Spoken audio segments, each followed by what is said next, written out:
You're watching the Daily Dodge Pregame Show. And a very pleasant good evening, everyone. From the Beaver Dam Family Center, Daily Dodge TV presents Beaver Dam High School Golden Beaver Boys Hockey. And tonight, it's an exciting matchup in the Badger Large Conference. The Monona Grove Silver Eagles are in town to take on your Beaver Dam Golden Beavers. Hi again, everybody. Mike Tronson with you at the arena, and I'm joined on site by my videographer and engineer, Aiden Voigt. And we welcome you into this broadcast, which is brought to you by our presenting video sponsors, Hometown Glass and Improvement, Columbus Family Dental, and the Beaver Dam Unified School District. Tonight's game is also brought to you by McKinstry's Home Furnishings, Kladowski Real Estate, Slumberland, Silica for your home, Summit Ford, Beaver Dam Tire and Service and Mayville Tire and Service, Surefire, Richards Insurance, Reed Chrysler Dodge Jeep Ram, Park Village Shopping Center, Preferred Dental Partners, Jerry's Automotive, Air Care, Napleton GM in Beaver Dam, and White Construction. Welcome into our pregame show, everyone. Glad to have you with us on this Thursday night. Should be a great atmosphere here tonight. It's not only a hockey game going on, but we've got Parents' Night, and we've got the pep band here, and they have been entertaining the crowd here during the warm-ups. So, yeah, it should be a great atmosphere, and Beaver Dam and Monona Grove come in both playing some very, very good hockey. We'll start with Beaver Dam. The Golden Beavers at 13-2 on the season overall. Right now, they are 6-0 and in first place by their lonesome in the Badger Large. And that is thanks in large part to a win on Tuesday night when the Golden Beavers went on the road to Oregon and beat the Panthers 4-3. That was Oregon's first loss in conference. And so Beaver Dam now sits atop the league standings by themselves at 6-0 with Oregon a game back at 5-1 and lurking not too far behind at 3-2 in the conference is this Monona Grove team that comes in here tonight. But Beaver Dam has now won 3 in a row, and ever since that season opening loss to Marquette back on November 21st, they have been perfect with one exception, and that was a loss 5-4 to Arrowhead in December. So Beaver Dam has been just solid all year long. And Monona Grove, they come in with an 8-5 overall record. I mentioned their 3-2 conference mark. The Silver Eagles are finally healthy. They have had some bugaboos here this season, and they come in now playing much better hockey as of late. They've won 3 in a row and 4 out of their last 5. They started the season with 4 consecutive wins, and then they dropped 4 in a row. But they've turned it around, large part by getting healthy, and they're now playing some good hockey. As a matter of fact, though, as I look at the schedule, Monona Grove hasn't played a game since January 4th. That was 2 weeks ago tonight. So it'll be interesting to see if this Silver Eagles team, has to shake off a little rust. I mean, you would think the legs would be very fresh. And I'm sure these players are just chomping at the bit to get on the ice and play a game, because it probably seems like forever. But they should come in fresh. And as I said, they're playing very good hockey. Tyler Genshaw, the leading points scorer for the Silver Eagles, 24 points on the year, 11 goals and 13 assists. Wyatt Groth, he's a fine player. He's got 16 points, 6 goals and 10 assists.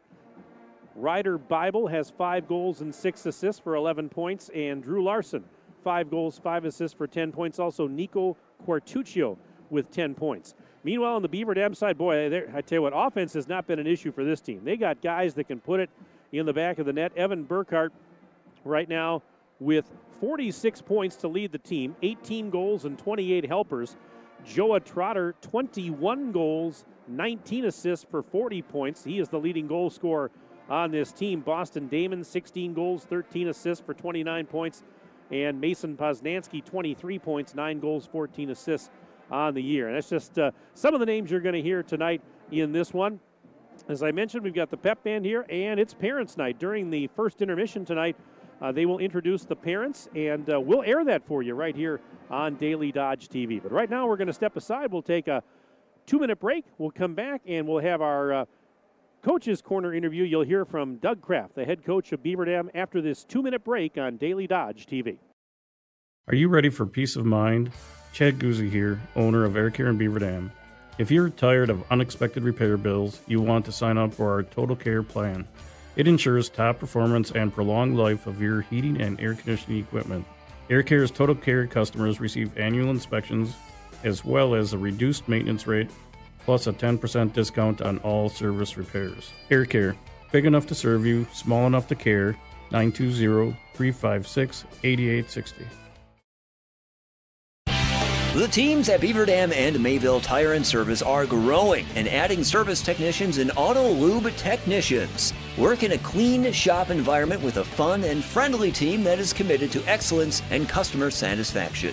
Competitive pay based on experience, full benefits, including health, dental, 401k. Join the growing team at Beaver Dam and Mayville Tire and Service. Find full job postings on Facebook or visit either location to submit your resume. Hi, this is Dr. Adam Forster at Columbus Family Dental. If you've been unhappy with your smile, it's time that you come and see us. Our team of doctors are waiting to help you get your smile back. We'll take the time to talk with you and treat you like a member of our family, not just another number. Whether it's a whole mouth makeover or simply a little tweak, we'll find the right solution that fits you. For your free, no-pressure consultation, call us today at 623-5559.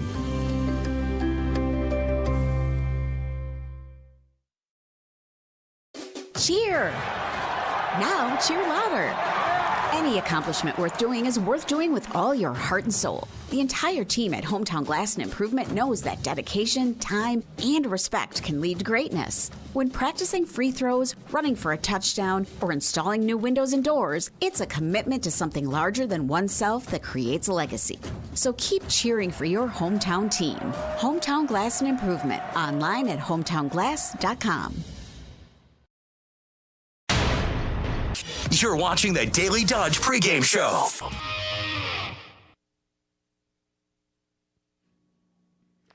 And we continue our pregame programming. We're inside the Beaver Dam Family Center. Mike Tronson standing by with Doug Kraft. He's the head coach of the Golden Beavers.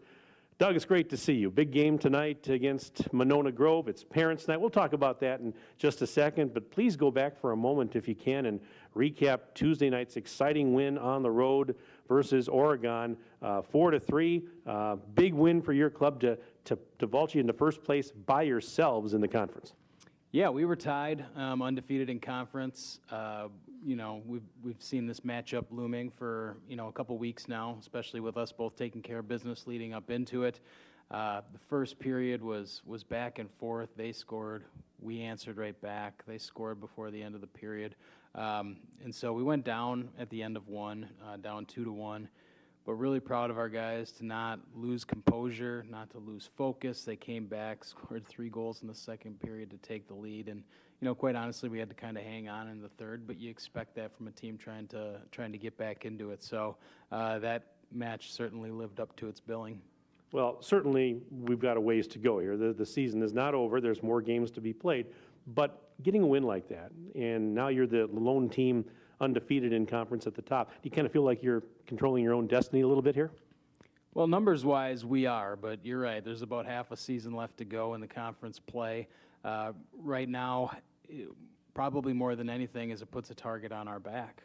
Everybody's going to want to try and take 2 points from us, and so we need to bring our A game every single night. We're expecting this to go down to the final conference game of the year, and that's the way we're going to approach it. Yeah, do you talk to the guys about, we got to keep our foot on the gas, we've got a target on our back, and to expand on that, do you kind of do you embrace that role? Do you like having a target on your back? I mean, that means you're obviously pretty good. Yeah, we do talk about it. We try as coaches as hard as we can to keep them focused and the big picture. But for us, it's a little bit different. Each of the last 2 years, we were chasing Wanakee. The 2 years ago, we came up 1 game shy, and then last year we had to chase them down, and we ended up tied in the conference. So we haven't really been in the driver's seat before this year, so it is a learning experience for us.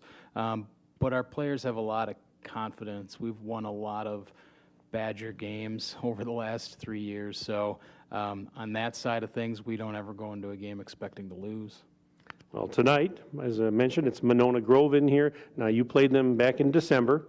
You shut them out, 7-0. But as you were quick to point out to me, they're playing pretty good hockey here as of late, and so you expect a tougher matchup this time around, don't you? I do. They're fast, they're skilled, they got an experienced goaltender. I enjoy watching Monona Grove play, and the way Coach Lake coaches that team. It's an open style with a lot of playmakers. They play hard, they play fast. They had some unfortunate things happen to them over this year and last year, where we actually haven't played Monona Grove at full strength in over a calendar year. So it is somewhat, I don't want to say an unknown opponent. We know each other, we play each other, but their lineup tonight will be entirely different than anything we've seen in a long time, and we have to be ready for it. Who or what concerns you most as you look at this Monona Grove team? Any special keys that you have for your club? Well, they're coming off, probably one of their biggest wins in the last couple of years. They just beat Wanakee at their place. That was their last game. So looking at the standings and looking what they accomplished, we're expecting them to come in confident and ready to play. But I'm really always impressed with Wyatt Groth when I watch him play, number 18. He's a terrific player. Tyson Turner is very creative. Their top line is doing a lot of interesting things. They like I keep saying, they're creative. When I watch them play, they play together. They find ways to score. Their defensemen aren't afraid to jump up and come into the play. They rotate back when that happens. They do a lot of things the right way, and so we're going to have to really be on our game. We're probably even a little bit more free-flowing than they are, and I guess if anything concerns me, we might have to tighten that up a little bit. And it should be a great atmosphere tonight. Got the pep band making an appearance, and it's Parents' Night. Always a special evening, isn't it? Yeah, we're doubling down. Parents' Night is one of my favorite nights of the year. The parents do so much, not just for us in our program, but for our players, obviously, through their whole lives. If you're involved in hockey, you understand what the commitment is. And don't get me wrong, everybody involved in hockey loves that commitment, and it brings so much joy to the families. But it's a nice opportunity to thank them, again, not just for this year, but for just the player's lifetime of commitment. Well, I'm looking forward to it. Doug, I wish you and the boys a lot of good luck tonight. Thanks for your time as always. Do appreciate it. Thank you, Mike.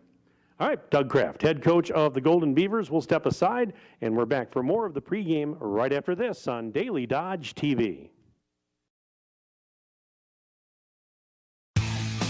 Jerry's Automotive in Beaver Dam is a champion of our local schools. Team up with Jerry's Automotive by pumping your gas at their Spirit Pump, where 2 cents of every gallon is donated to a local school each month.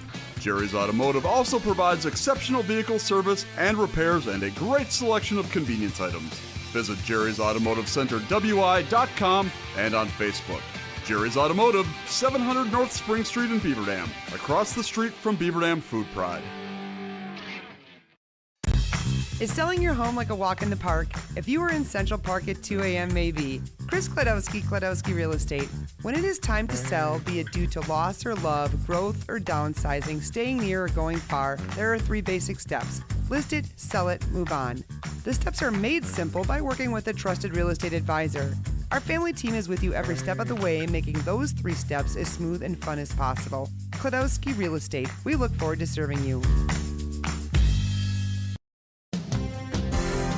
Hi, this is Sandy from McKinstry's Home Furnishings in downtown Beaver Dam. We are proud to support all Beaver Dam athletes. While at home watching high school sports, why not be comfortable? McKinstry's is a lazy boy comfort studio. We have sofas, recliners, sectionals, and reclining sofas.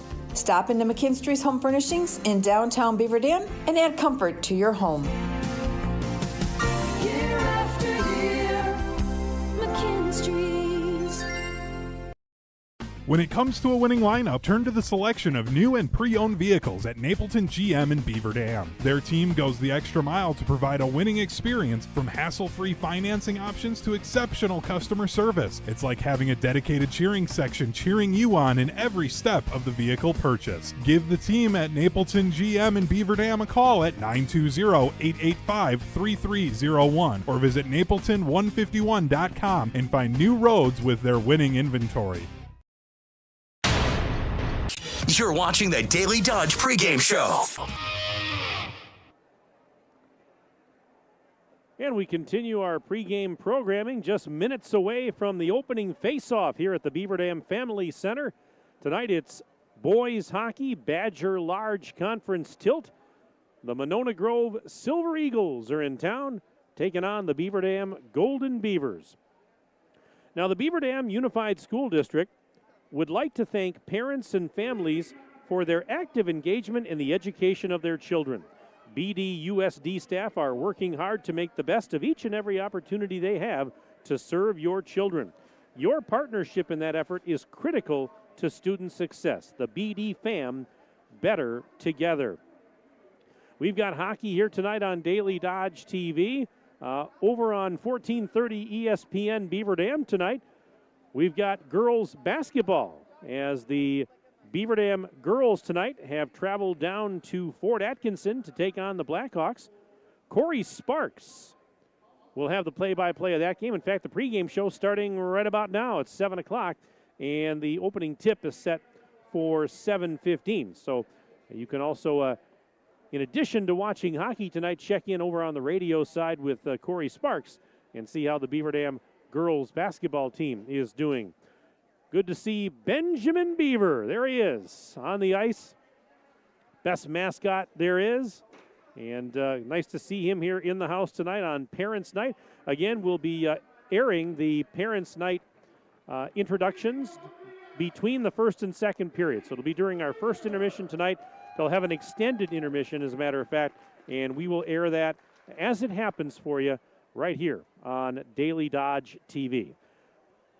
Beaver Dam is at 13-2 overall in the season. First place, 6-0 in the conference. 8-5 is Monona Grove. 3-2 in the conference, right now in third place. These two teams, they played once already this season. That was back on December 5th. And Beaver Dam went down to Monona Grove and shut out the Silver Eagles that night by the score of 7-0. Henry Vick made 26 saves in the win. Evan Burkhardt had 2 goals that night. Joa Trotter with 2.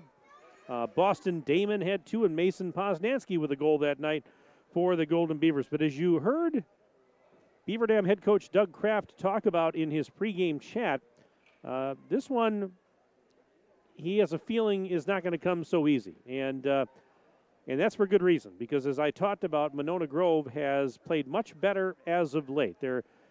Doug Kraft even said it. He goes, they're an entirely different team than they were back on December 5th. And, I talked with head coach Brian Lake of Monona Grove, and he said, well, we're healthy. That's always a good thing. And, they're going to be, like I said, you would think they would be pretty fresh, because with the weather postponements last week, they have not played in two weeks. It was 2 weeks ago tonight when they went on the road, or when they played Wanakee and beat them 6-3. And now, I was talking with Coach Lake, and I don't have the exact date, but he told me that was Monona Grove's first win over Wanakee in about 10 years.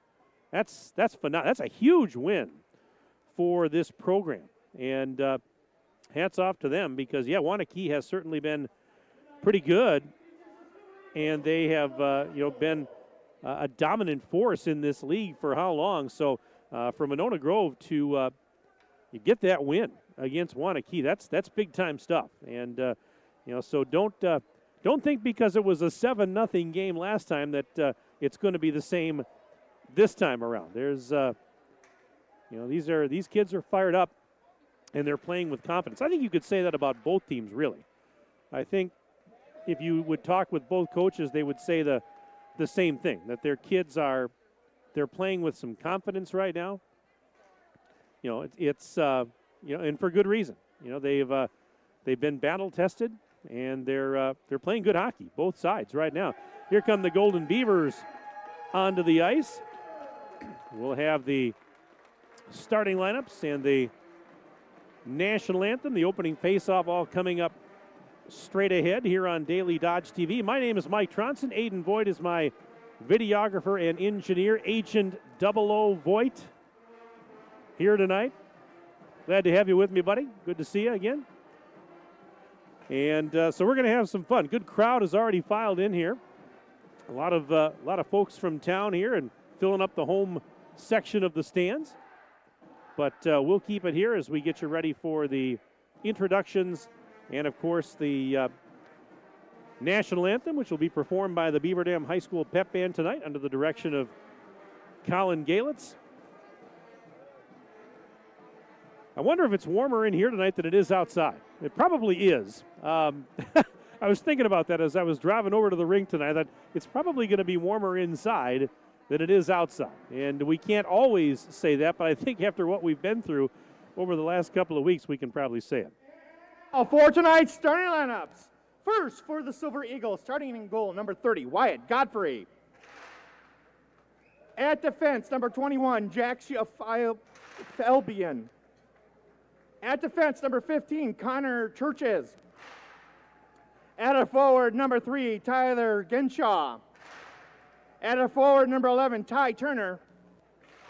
And at a forward, number 18, Wyatt Groff, followed by the rest of the team.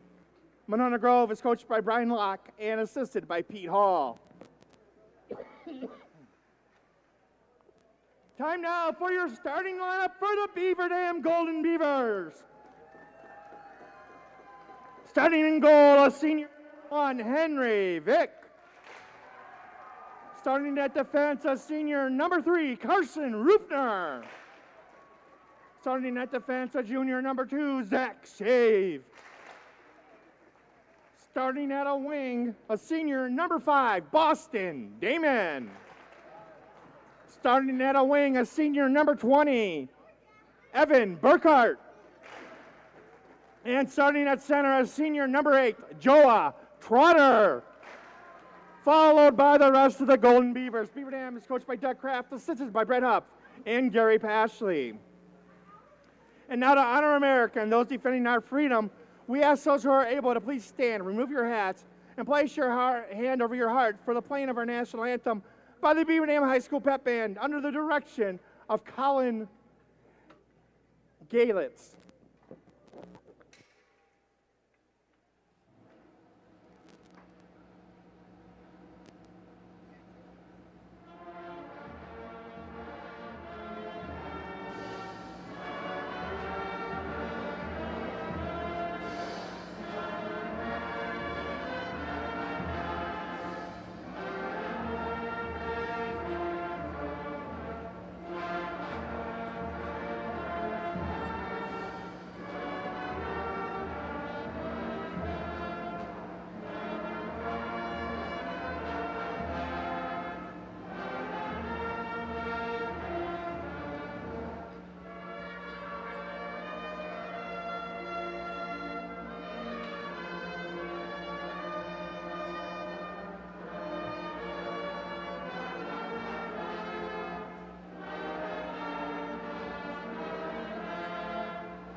Our national anthem here at the Beaver Dam Family Center, performed by the Beaver Dam High School Pep Band. And, of course, you just heard a moment ago our PA announcer, Big Jer, with the starting lineups. Here we go. It's Beaver Dam and Monona Grove, and as you'll be able to see on your Daily Dodge TV video screen, during the first period tonight, Beaver Dam will skate right to left, and that means Monona Grove will go left to right across your television screen. Hey, feel free to send me an email tonight during the broadcast. sports@dailydodge.com is where you'll find me tonight. It's where you find me all the time. sports@dailydodge.com. I'll take your name, where you're from, who you're cheering for. You know the drill. We'd love to hear from you. In fact, we've got an email in the hopper right now. It says, hi, Mike. Thanks for doing the game.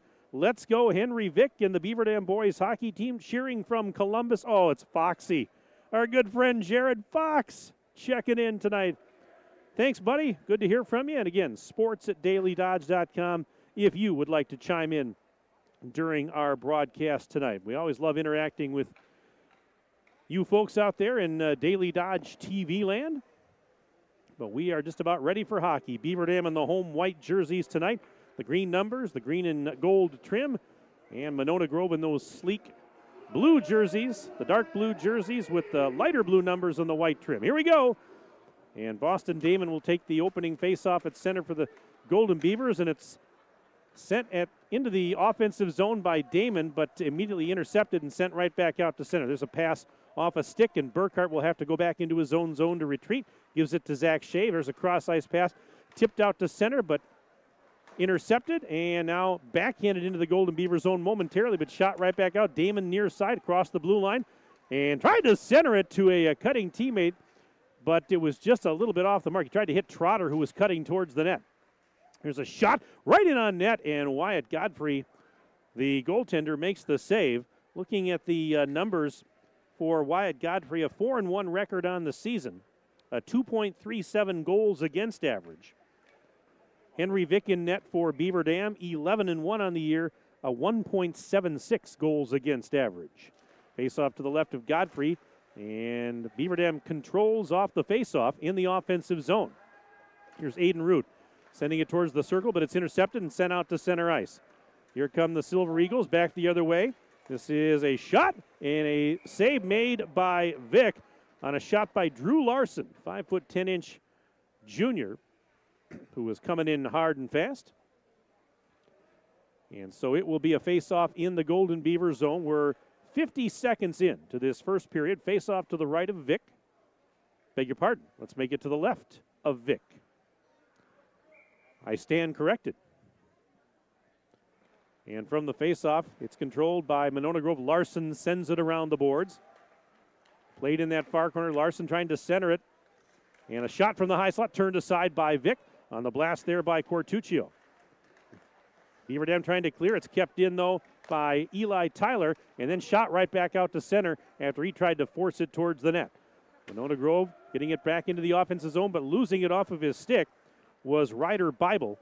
And now at center ice, here is a backhanded shot by Poznansky down deep into the offensive zone. Beaver Dam is going for a change, so there was nobody there, but now they intercept a pass, does Damon. Poke checked off his stick, sent out to center, and then it gets past Beaver Dam's Dylan Rufner, who has to go back into his own zone to retreat. Monona Grove making some changes. Here's Joa Trotter in the neutral zone. Banks it off the boards. Swatted down into the offensive end by Burkhart. Damon trying to go after it in the left corner. He's being hassled there by Connor Churches.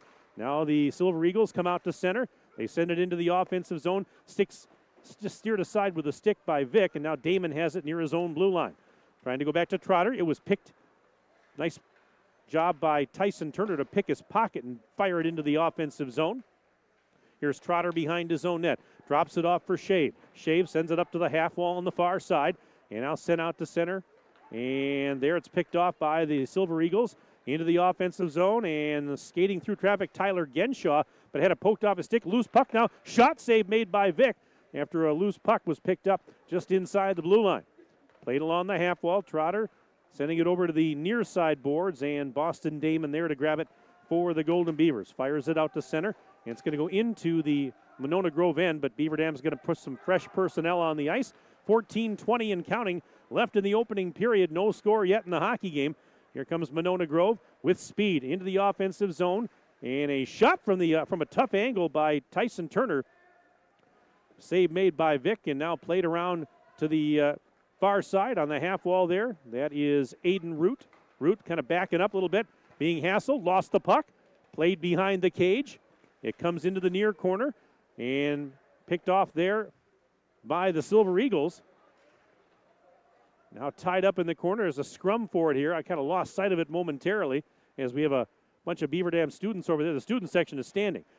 And Monona Grove tried to fire it up to the blue line for Connor Churches. It got by him. It goes all the way back into the Silver Eagle end. Churches has to retreat for it. Banks it off the far side wall. They get it out to center ice. Gets by everybody into the Beaver Dam zone, and finally going to be picked up by Mason Poznansky. Fires it ahead, but it was too far for Aiden Root. And it will go down into the Monona Grove end. Fighting after it there, Jace Turtelot. Picked up by Trotter, instead fires, and that one goes over the top of the goal. Picked up by the Silver Eagles.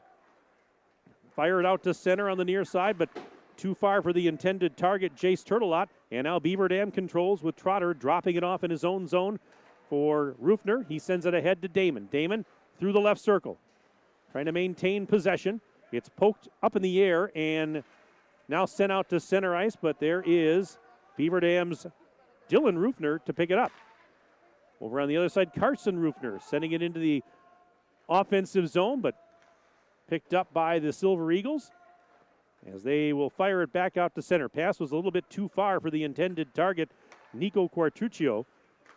And now here's Trotter crossing the blue line, right wing side. Centers it, and that one, we've got a whistle as the net had, I believe, come off the magnet. It did a little bit. And we're going to have we have face-off here at the at neutral ice, it would appear. Yep, they're going to bring the face-off back out to center ice. 12:22 to go, first period. No score between Beaver Dam and Monona Grove. Burkhart will take the draw for the Golden Beavers. Yeah, they're still kind of tending to the net down at the far end there, making sure that it's in place, and it looks like it is. Shots on goal right now, 3-2 in favor of Monona Grove. MG nothing, BD nothing, but it's early. 12:20 to go in the first period, and it's center ice. This is Joa Trotter picking up a puck, skating into his own zone. He's being hassled there by Wyatt Groth. Now sends it out to center ice, and it gets past everybody, goes down deep into the Silver Eagle end. There's a centering pass, but it was broken up by Godfrey. And now this is a pass out to center. It'll go deflect into the Beaver Dam end where Groth goes after it. Wyatt Groth behind the net, skates to the left side. Wyatt Groth had it poked off his stick and sent out to center. Now Burkhart trying to go after it along the far side boards near the bench area. And instead coming away with it is Tyler Genshaw. Genshaw giving it back to Groth. He's into the offensive zone, sidesteps the defender. Here's Groth, centers, and a shot and a save made by Vic from close range.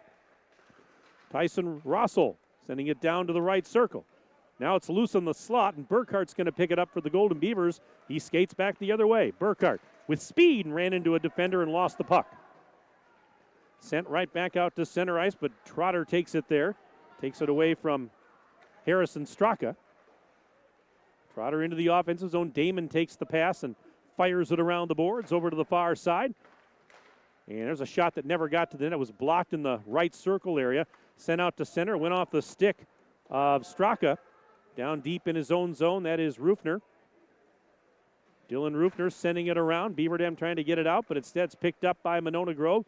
Here's a centering pass. It goes all the way through to the near side and then sent around. Now here's Turtelot. Jace Turtelot after it, but no, he couldn't catch up with that puck. Sent out to the blue line and now forced out of the zone. It'll go back into the Monona Grove end, and no icing here as play continues. 10.5 minutes to go, opening stanza. No score between BD and MG. Second meeting of the year between these two. I mentioned that Beaver Dam won the first. Here is Mason Poznansky into the offensive zone. Left circle. Fires it towards the net, but it was knocked down by a stick. Sent out to center. And now finally poked back into the offensive zone by Beaver Dam, but Connor Churches picks it up and gets it out to center. But Poznansky takes it away. He'll cross the line. Centering pass to Root, but he got spun around. He could never get a shot off in the slot area as the play continues in the left corner.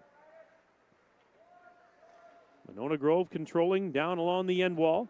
Fired up to the half wall, and it'll be sent cross ice to the near side into the offensive zone. There's a centering pass. Bobbled, still loose, and then Vic cleared it aside with his stick. Oh, that would have been a grade A chance, but the centering pass was bobbled, and he never got a clean shot off, and now we've got a whistle as icing is called on the Golden Beavers. 9:34 left to play in this first period. Face-off coming back into the Golden Beaver end. This face-off's going to be to the right of Henry Vick. Monona Grove wins the faceoff. Here's a little wraparound try. Centered, actually, and up to the blue line as it got through traffic. There's a shot blocked, and it hit the ceiling. That shot was fired by Connor Churches, and Evan Burkhart blocked it. Caused it to go up in the air and hit the ceiling. So they blow the whistle, and we've got a face-off coming up in the Beaver Dam end.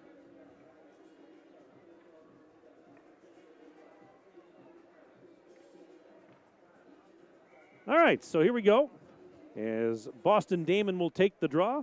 Beaver Dam wins the face-off as Shave sends it around the boards, but there's Churches to intercept, centers it, and a shot partially fanned on.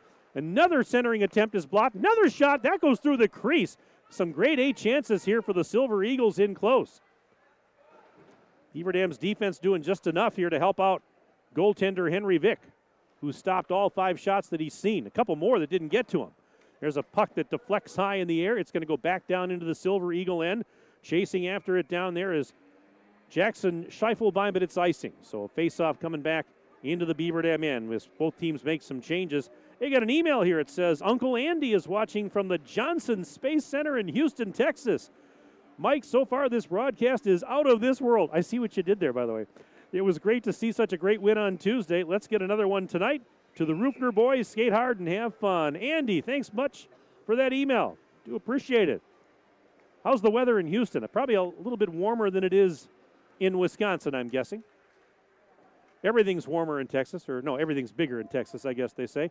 As we're back to live action. Again, sports@dailydodge.com. If you want to send me an email, I'd love to hear from you. Sports@dailydodge.com. We've got a whistle, and we have a penalty coming up here. Let's check it out. We had a Monona Grove player down along the wall. Yeah, I think there's a penalty coming up here on the Golden Beavers, which would be our first of the game.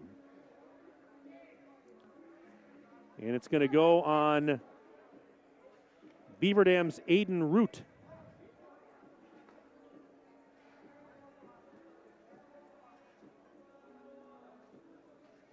So the first power play of the game is going to go to Monona Grove. They'll have a 5-on-4 with 8:42 left in a scoreless first period of play. And the faceoff coming to the right of Henry Vick. 5 minutes for boarding. Time of penalty at 8:34. Rudy for boarding at 8:34. All right, so there you have it from Big Jer. PA announcer extraordinaire, Aiden Root, 2 minutes for boarding. And we had a couple of seconds tick away there, but now another face-off coming in the Beaver Dam end. And it's controlled by the Beavers. They fired around the boards, but it's going to be kept in at the left point. So Monona Grove sets it up. Pass to the near side for Tyson Turner. Fires. That one went wide of the cage, and Poznansky picks it up. We got a 2-on-1 developing shorthanded. Pass ahead. Damon. Oh, he just couldn't catch up with it. Kind of had a 2-on-1 developing, and then Poznansky actually tried to spring Boston Damon. It almost worked. Passed just a little bit too far.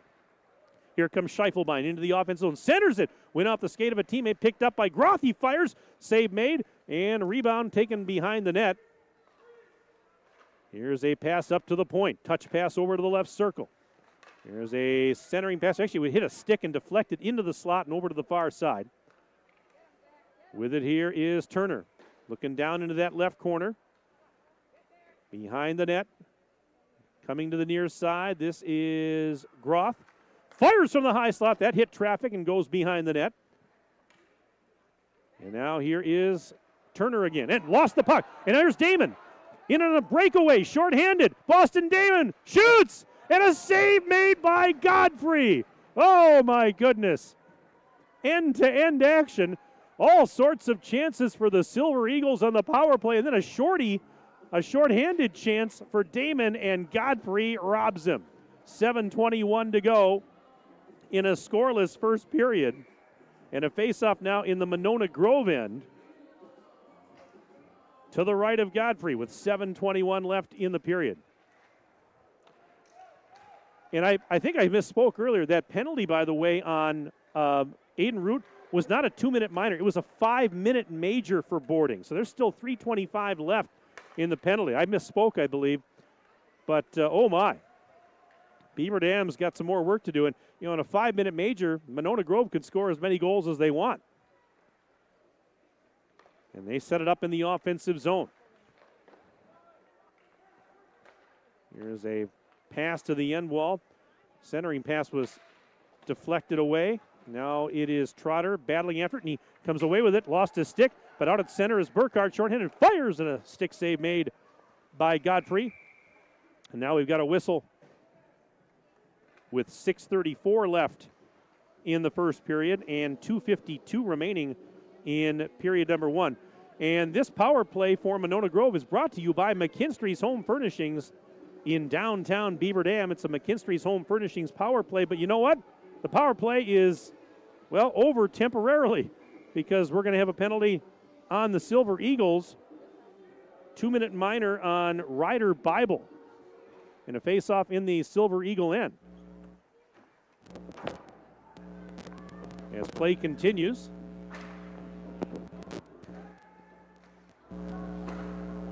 Monona Grove penalty on number 19, Ryder Bible. 2 minutes for slashing. Time and penalty, 10:26. Bible, 2 minutes for slashing at 10:26. Both teams are 4-on-4. There you go. So a 4-on-4 right now for the next minute 31. And now we've got a collision and a whistle. As I was looking back up, we have an offside here, I believe, on Monona Grove. Is going to bring the faceoff back out to center ice. So 6:02 to go in the first period. We're 4-on-4 for another minute and 28 seconds. And then, barring any other penalties, Monona Grove will go back on the power play again for a short period of time. But no score in the game, and we've got a whistle, and there's a shot, save made by Vic, and we're going to have another penalty here. So all of a sudden, I thought they didn't blow the whistle right. It was a delayed penalty. And let's check this one out here. This is going to be Carson Rufner going to the box. So now it's going to be 4-on-3, Monona Grove. A 4-on-3 for the Silver Eagles as Beaver Dam controls in its own zone. They get it out to center ice, and here's a chance shorthanded. Trotter into the offense. Somebody kind of had it roll off his stick. And now the Silver Eagles will take over and start up ice. At center, this is Groth. Beaver Dam penalty on number 3, Carson Rufner. 2 minutes for tripping. Time and penalty, 11:07. Rufner, 2 minutes for tripping at 11:07. Monona Grove is on the power play. A McKinstry's Home Furnishings power play brought to you by our good friends at McKinstry's Home Furnishings in downtown Beaver Dam. So 30 seconds left in the penalty on Monona Grove's Ryder Bible. There's a shot that goes wide of the Beaver Dam net, and it's going to deflect all the way back into the Monona Grove end.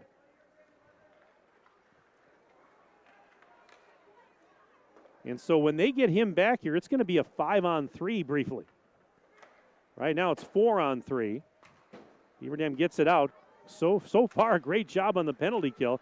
But look out, here come the Silver Eagles, and a shot that's blocked by Burkhardt off the stick of Tyson Turner. All right, the penalty to Monona Grove's Bible is over. 5-on-3. Shot and a save made by Vic. It hits the ceiling as it deflects up and out of play. So there's 31 seconds left in the penalty. The first Beaver Dam, or I should say the penalty to Beaver Dam's Rufner, and then the next one, there's 42 seconds left. There you go.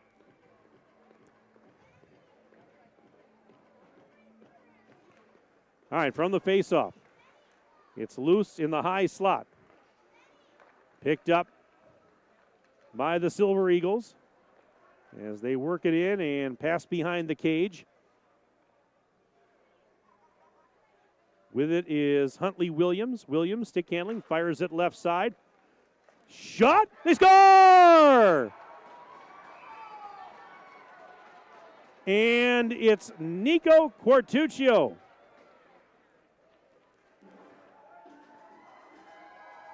And it's a 1-0 lead for Monona Grove with 4:02 left to go in the first.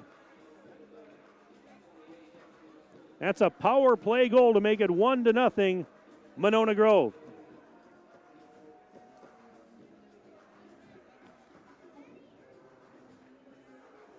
Well, there's still 29 seconds left in the major penalty on route, but now it'll be 5-on-4.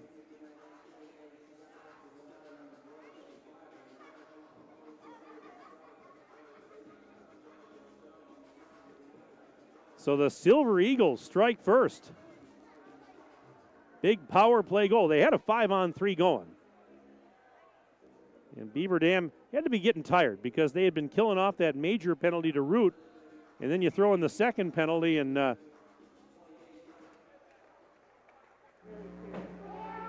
anyways, we continue from the face-off at center. It's played into the Monona Grove end.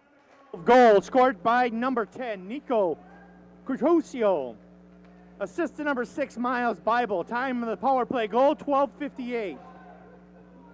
Curtusio from Bible at 12:58. Power play goal. All right, now the penalty's over to Root. So we're finally back to even strength with 3:32 to go in period number 1. 1-0, Monona Grove leads. And the puck is sent into the Beaver Dam end, rims around the boards. There's Damon over there on that far corner. Centers it, and now shot out to center. It'll get by Root. It'll go into the Monona Grove end, but that's going to be actually an icing on Beaver Dam. Got some emails to get to. This one says Mason Poznansky's grandparents are watching from Columbus, Wisconsin, sending good vibes for a big win. Let's go Beavers. Thanks so much for the email. And Coach Kraft's parents are watching in St. Joseph, Minnesota. Go Beavers. Hey, nice to hear from you as well. Hope you're having a good night. sports@dailydodge.com if you'd like to chime in. sports@dailydodge.com. Let us know if you're tuned in tonight. 3 minutes and change left to go first period. 1-0 Monona Grove leads as Godfrey plays it to a teammate. Monona Grove trying to regroup in their own zone, but they've got the lead. And here comes Turner into the offensive zone. Tried to center it, and there's a shot that goes over the top of the net. Scheifelbein rifled that one. Rebound picked up by Damon. Tried to get it out of the zone. Kept in momentarily, but then Burkhardt backhands it out. Trotter picks it up in the MGN. Fires, and that one deflects up and out of play. Hit the netting above the plexiglass, so we'll have a stoppage with 2:33 left to go in this first period. Shots on goal right now, 11-6 in favor of Monona Grove.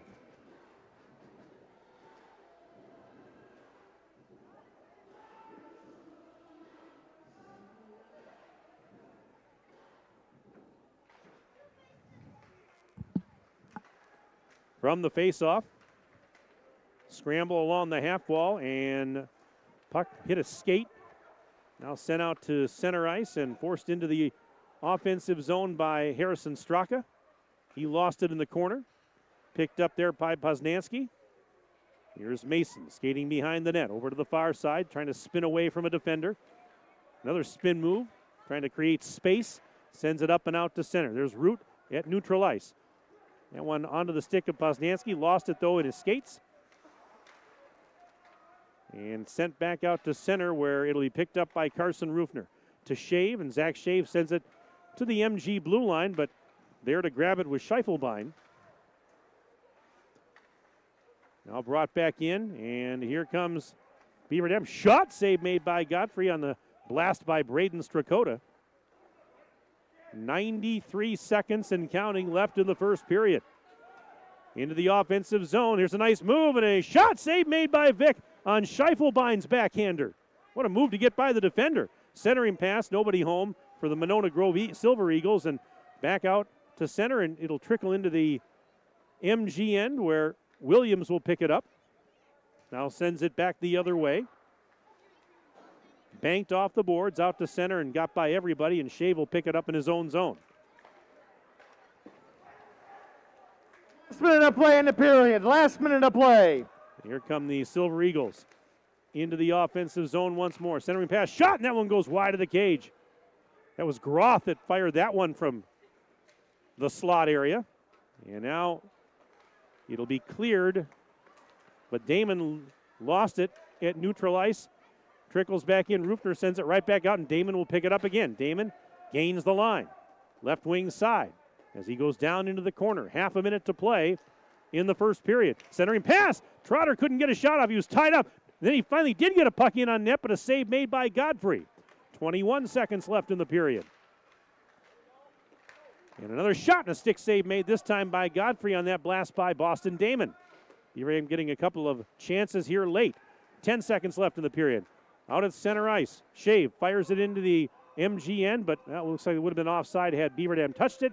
And that's pretty much going to do it for this first period, as the horn will sound.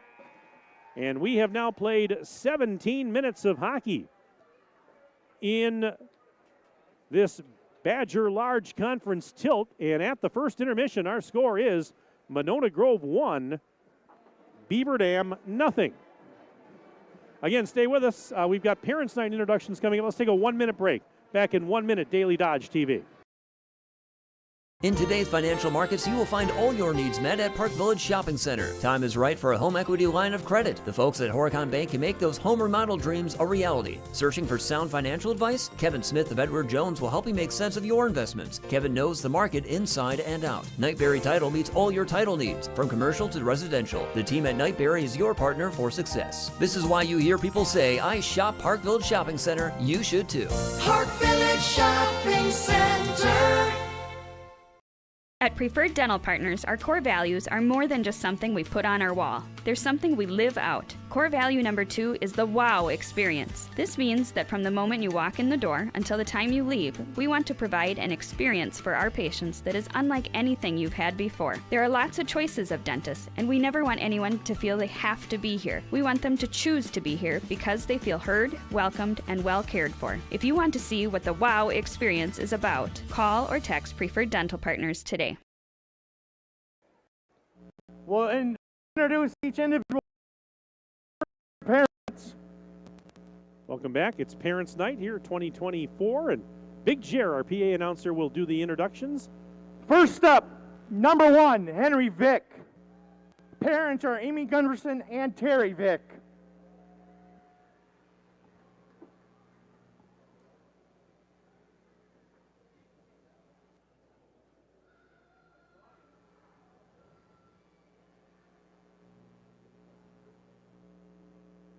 Next, we have Zach Shave, number 2. Parents Annette and John Shave.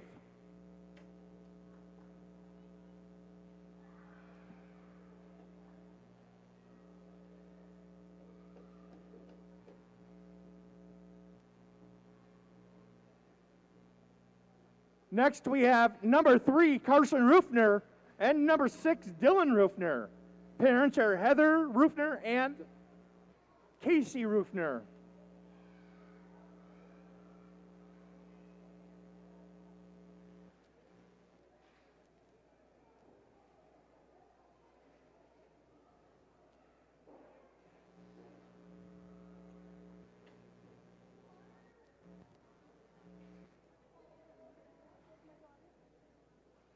Next up, we have number 4, Braden Strakota.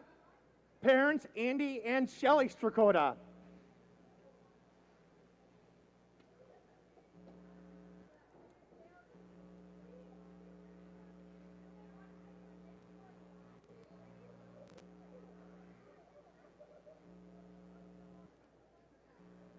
Next is number 5, Boston Damon. Parents, Rachel Damon and Eric Golds.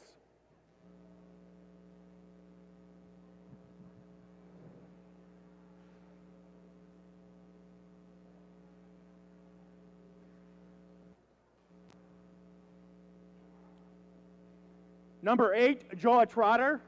Parents, Selena and Matt Trotter.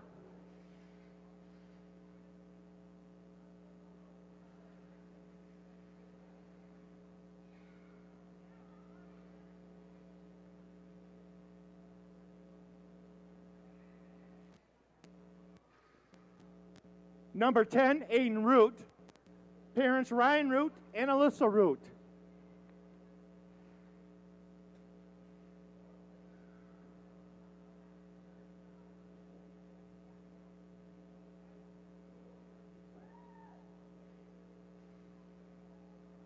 Next is number 11, Mason Poznansky.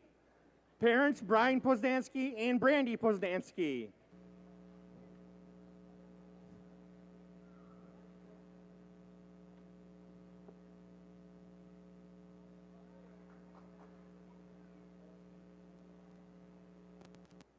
Next, we have number 17, Larry Przinka. Parents, Jenny and Larry Przinka.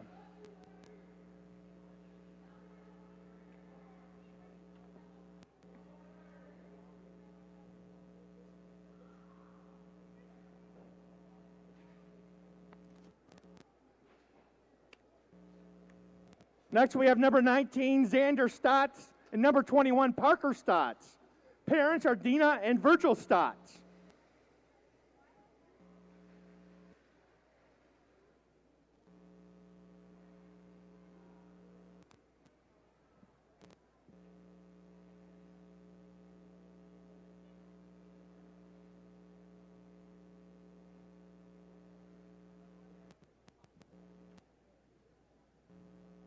Next, we have number 20, Evan Burkhart. Parents, Jill and Brad Burkhart.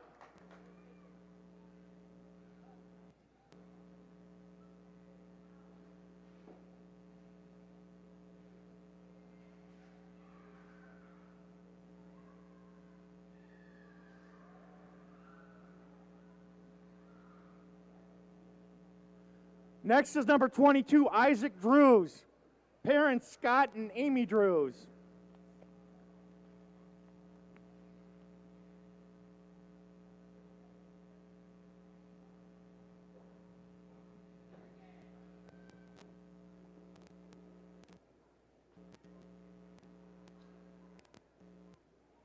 Next is number 25, Connor Ottmer.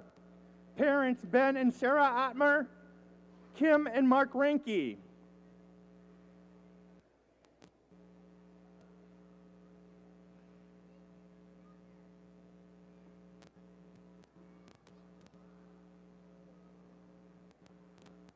Next, we have number 27, Dustin Werner. Parents, Ramona and Thomas Werner.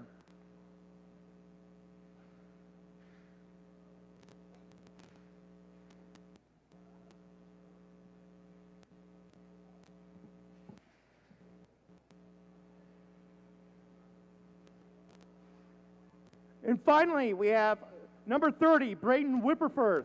Parents, Nicole and Joe Whipperfirth.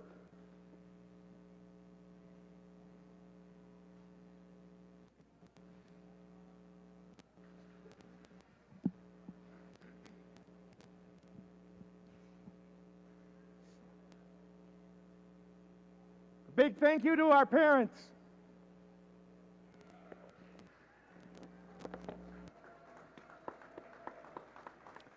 And there you have it, our Parents' Night introductions.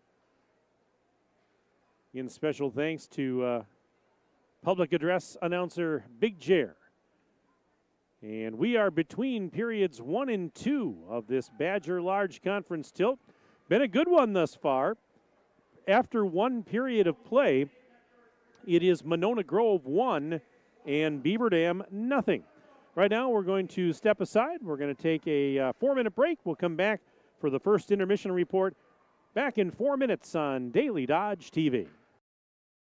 At Reed Chrysler Dodge Jeep Ram in Beaver Dam, we are a second-generation family-owned business that has been in the Beaver Dam community for over 25 years. Our goal is to make the process of buying a vehicle fun again.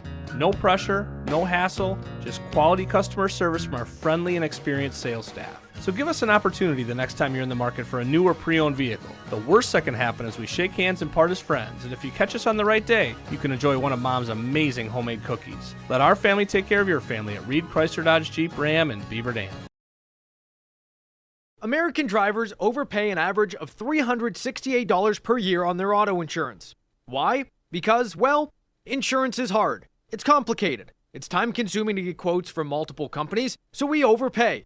Or we call Richards Insurance in Beaver Dam. Make one call and receive a quote from a great company like Auto Owners Insurance. The team at Richards Insurance will literally do all the work for you. So if you could be saving money each month with an Auto Owners Insurance policy, you'll know about it. How much will you save with Richards Insurance? To find out, call Richards Insurance or stop in at 123 North Spring Street, downtown Beaver Dam. With offices in Columbus, Watertown, West Bend, and Oshkosh. With over 50 employees and hundreds of years insurance experience across 5 offices, you'll get full-service counseling with no obligation. Your auto owner's insurance carrier is Richards Insurance in Beaver Dam. Call 887-1615. We'll be there with you. Richards Insurance of Beaver Dam. Hi, I'm Josh Schneider with Silica for Your Home. We have a great feature available in our showrooms, our digital price tags. They search the internet every day and allow us to adjust the prices based on our competitors. That ensures you are always getting the best deal. If it finds a lower price, it will automatically change our Silica price in real time. These digital price tags are all about saving you time and money. Shop Silica for Your Home for the best sales, service, and selection. Hey, it's Stacy with Slumberland, Beaver Dam in Watertown. Stop in and see everything that our store has to offer. We built it just for you. We have mattresses, box springs, power bases, bedroom sets, furniture, living room sets, dining sets, everything that you would need to complete your entire home. We've got our interest-free financing and a really great local staff here to help you. So you've got all local people here to help you out from start to finish for anything that you would need. So stop in, shop local, and save big with us. At Summit Ford Beaver Dam, we are committed to serving the customers in our community, to bringing you into our dealership and making the buying process easy, fun, stress-free, and memorable. Thank you for choosing us and voting us Dodge County's best place to buy a new or used vehicle. Stop in today for a test drive and to see how we can help you find the car of your dreams. Summit Ford Beaver Dam. The comfort in your home is too important to trust to just anyone. With over 75 years in the industry, Surefire Heating and Air Conditioning is proud to bring our community the heating and cooling services you deserve. Expect nothing short of excellence in service, installation, and 24/7 emergency service. As a premier Lennox dealer, we carry the best in equipment to bring you and your home peace of mind. Schedule your annual maintenance or claim your free in-home estimate today, 920-485-4883. Surefire, keeping what's important comfortable since 1947. The teams at Beaver Dam and Mayville Tire and Service are growing and adding service technicians and auto lube technicians. Work in a clean shop environment with a fun and friendly team that is committed to excellence and customer satisfaction. Competitive pay based on experience, full benefits, including health, dental, 401k. Join the growing team at Beaver Dam and Mayville Tire and Service. Find full job postings on Facebook or visit either location to submit your resume.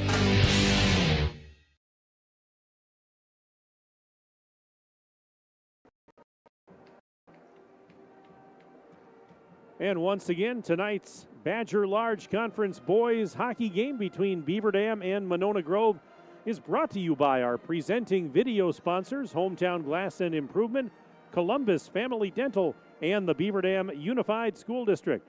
Tonight's game is also brought to you by McKinstry's Home Furnishings, Kladowski Real Estate, Slumberland, Silica for Your Home, Summit Ford, Beaver Dam Tire and Service and Mayville Tire and Service, Surefire, Richards Insurance, Reed Chrysler Dodge Jeep Ram, Park Village Shopping Center, Preferred Dental Partners, Jerry's Automotive, Air Care, Napleton GM in Beaver Dam, and White Construction. The Beaver Dam Unified School District, talented students and exceptional staff. Our school communities have earned 27 Wisconsin School of Recognition Awards, 4 top ranking recognitions by U.S. News and World Reports, and 3 National Blue Ribbon Awards for excellence. The Beaver Dam Unified School District, where small town connections and values meet big town resources and opportunities. Learn more about your child joining our BD fam by visiting our website at www.bdusd.org or schedule an appointment for a visit by calling 920-885-7300. 1-0, Monona Grove on top of Beaver Dam in the first intermission. As we take a look at that first period, the lone goal of the period came at the 12:58 mark. Nico Quartuccio on the power play with an assist from his teammate Miles Bible Rider Bible, I should say. And that put the Silver Eagles on the board, 1-0 with 4:02 left in the period. And that's our score here at the break, as that was the only goal of the period. Quartuccio from Bible on the power play at 12:58 of period number 1. Shots on goal in the period, 13 for Monona Grove, 8 for Beaver Dam. Saves in the period, Wyatt Godfrey stopped all 8 shots that he faced for Monona Grove, and Beaver Dam's Henry Vick stopped 12 of the 13 shots that he saw. Penalties in the period, 1 for 2 minutes for Monona Grove, 2 for 7 minutes for the Golden Beavers. On the power play, Monona Grove was 1 for 2. Beaver Dam did not have a power play in the period. And so we sit at 1-0 here at the first intermission. And tell you what, entertaining first period. Both teams with numerous chances. Both goaltenders played very well. And we'll see what happens here as we move on now to period number 2. Again, if you'd like to send me an email, again, sports@dailydodge.com is where you'll find us tonight. Sports@dailydodge.com. Love to hear from you. We've had several people chime in already during the first period tonight, and don't be bashful. If you're out there, we'd love to hear from you. And we've heard from some Beaver Dam fans. We'd love to hear from some Monona Grove fans if they happen to be tuned in to the contest tonight. And I was looking to see if I could get an update for you from the Beaver Dam girls basketball game going on tonight. They're playing down at Fort Atkinson tonight. They're playing the Blackhawks. Corey Sparks is broadcasting that game tonight on 1430 ESPN Beaver Dam. Let's see if he's got a score update here for you. I haven't seen one yet. As soon as I get one, I'll pass it along. Speaking of basketball, we've got more basketball and more hockey coming your way next week on our Good Karma Brands platform of stations. And next week, Tuesday night, which is January 23rd, we have a pair of games that night on Daily Dodge TV on Tuesday night. We'll have Beaver Dam High School girls hockey as they host the Ice Hogs. Wade Bates will have the play-by-play, 7 o'clock for the opening face-off, 6:45 for the pregame. Oh, Benny, you snuck up on me. I wasn't even looking. I'm so constant. Benny, I tell you. Great to see you, buddy. Good to see you. Oh, how's life? Tell you. Aiden, you didn't even warn me that he was coming. I tell you. Where was I? Oh, we were talking about next Tuesday night's games. Yeah, on Daily Dodge TV, it's girls hockey. The Beaver Dam girls hosting the Ice Hogs at 7 o'clock. Watch it here on Daily Dodge TV. Also next Tuesday night, we'll have the Beaver Dam girls basketball game at Watertown on the radio, 1430 ESPN Beaver Dam. I'll be down in Watertown announcing that game on Tuesday night over on the radio, 1430 ESPN. So hockey on Daily Dodge TV, girls hockey, and girls basketball on the radio, all coming your way on Tuesday night. That basketball game starts at 7:15. Pregame show around 7 o'clock. In hockey, they started a little bit earlier with pregame show at 6:45. But good to see Benjamin Beaver up here at the broadcast area. I was so concentrating so hard looking at my sheet that I didn't even look behind me, and there's Benny waiting for me to notice him. And that's too funny. That's too funny. But we love Benny. He's the best there is. All right, let's do this. Let's take a quick break. We'll come back, get you ready for the start of the second period. Let's take a 1-minute break. Back in 1 minute, Daily Dodge TV. Are you ready for peace of mind? Chad Guzzi here, owner of Air Care in Beaver Dam. If you're tired of unexpected repair bills, you want to sign up for our Total Care plan. It ensures top performance and prolonged life of your heating and air conditioning equipment. Air Care's Total Care customers receive annual inspections as well as a reduced maintenance rate, plus a 10% discount on all service repairs. Air Care, big enough to serve you, small enough to care. 920-356-8860. Hi, this is Dr. Adam Forster at Columbus Family Dental. If you've been unhappy with your smile, it's time that you come and see us. Our team of doctors are waiting to help you get your smile back. We'll take the time to talk with you and treat you like a member of our family, not just another number. Whether it's a whole mouth makeover or simply a little tweak, we'll find the right solution that fits you. For your free, no-pressure consultation, call us today at 623-5559.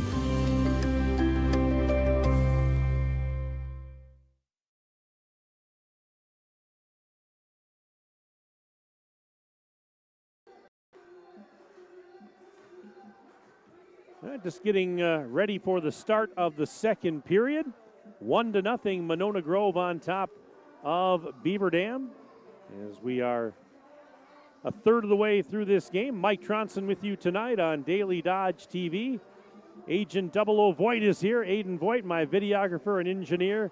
Are we going to officially just call you that from now on? And should I not even bother to say Aiden anymore? Oh, man. I love that, though. That's good stuff. That's good stuff. But, Aiden, thanks for being here tonight and doing the fine work that he does each and every time out. 1-0, MG on top of BD. That goal in the first period by Quartuccio was his 5th of the season to go along with 6 helpers, and he now has 11 points on the year. Looking at the upcoming schedule here, for the Golden Beavers after tonight. Their next game is Tuesday. They'll be on the road at Milton. And then next week, Friday night, January 26th, they'll be back home for a non-conference game against Sheboygan. The annual battle for the She-Dam Anchor is a week from tomorrow night. We'll be here broadcasting that game on January 26th on Daily Dodge TV. And as a matter of fact, I'll have the play-by-play of that one. Hope you'll join us for that if you can't make it out to the rink. Meanwhile, for Monona Grove, they are on the road at Cedarburg. This coming Saturday, 2:15 face-off, non-conference game. Then on Tuesday night, they've got a battle against Oregon. Big conference game against Oregon. Thursday, January 25th, they host Milton. And then on Saturday the 27th at Onalaska Lacrosse. So that is what is upcoming for these two teams. All right, getting ready to start the second period, and of course they switch it up in the second period. So Beaver Dam's going to skate left to right across your Daily Dodge TV screen, and Monona Grove will go right to left. Groth will take the face-off against Trotter, and Monona Grove wins the face-off. They'll have to go into their own zone to retrieve it. And here they come out to center ice. Groth on the left wing side sends it ahead for Genshaw. Tyler Genshaw, nice pass behind him to Groth. Groth kind of lost it behind the cage. Genshaw picked it up, tried to wrap around. It was blocked. Now Groth in the high slot fires, and that one goes over the top of the net. Got good lumber on it, but missed it high. And now a clearing attempt kept in. And good job there by Shave to pickpocket the Monona Grove player and send it back out to center. It'll trickle down into the MG end. Burkhart gets there first, actually. Centered it, but nobody home for Beaver Dam. And then actually a puck was picked up by one of the Beaver Dam players skating in close and got a shot off. Save made by Godfrey, and the net came off in the process. So we are now less than a minute in, 16-18 to go, second period, and a face-off to the right of Godfrey.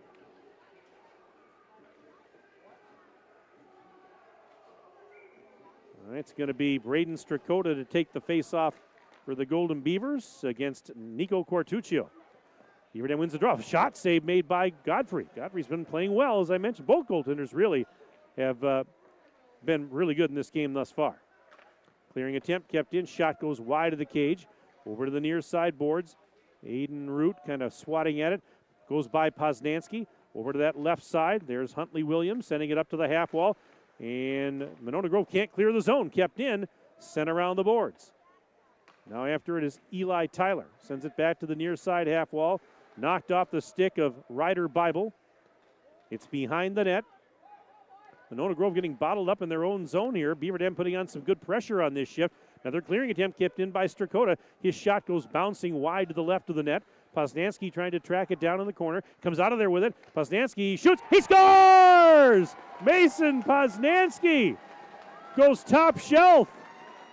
and beats Wyatt Godfrey. We are tied at 1, 15:25 to go in the second period. That's an even strength goal, and it ties this thing up at 1 apiece. Well, I mentioned it right before the goal. I said, Beaver Dam with pretty good sustained offensive zone time on that shift, and it results in a goal. And now face off at center ice.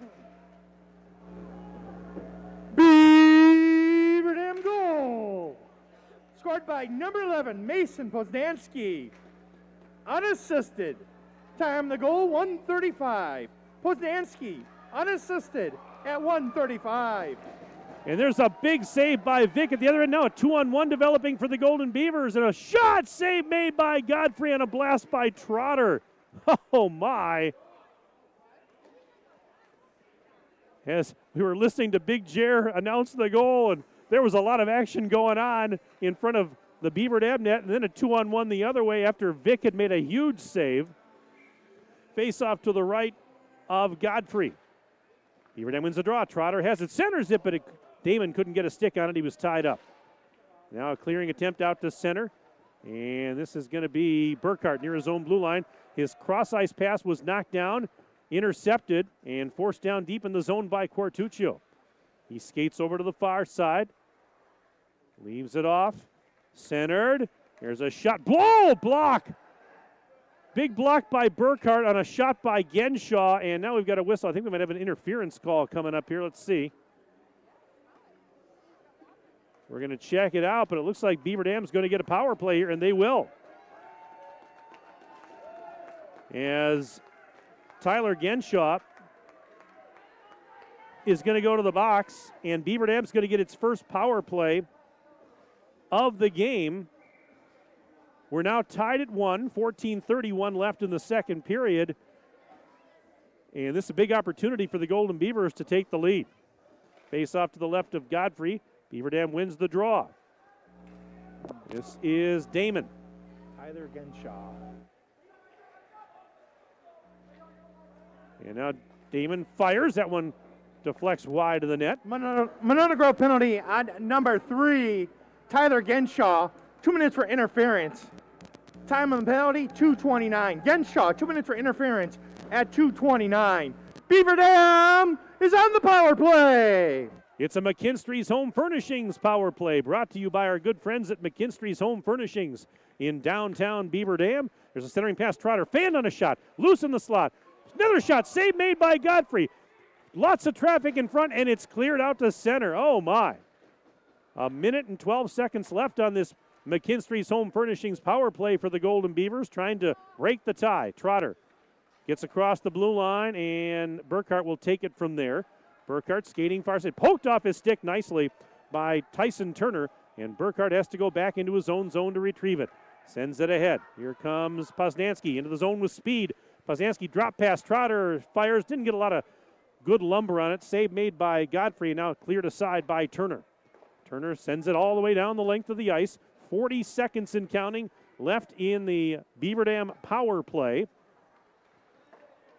Shots on goal now 15-14 in favor of Monona Grove. Beaver Dam's closed the gap here in shots, and they've also tied the game in this second period. All right, here comes, well, there's a pass was knocked back out to center. Trotter will take it off the far side wall, gains the line. Joa Trotter centers, Poznansky, and couldn't get a backhand shot, but now the puck is loose, and wait a minute, we've got a whistle. Let's see what we've got here as the puck was loose. We had, was it played with a high stick, or was it, I'm not sure, because they're going to take the faceoff back into the Beaver Dam end with 13 seconds left in the man advantage, 12:44 to go in the second period. Both teams made some changes.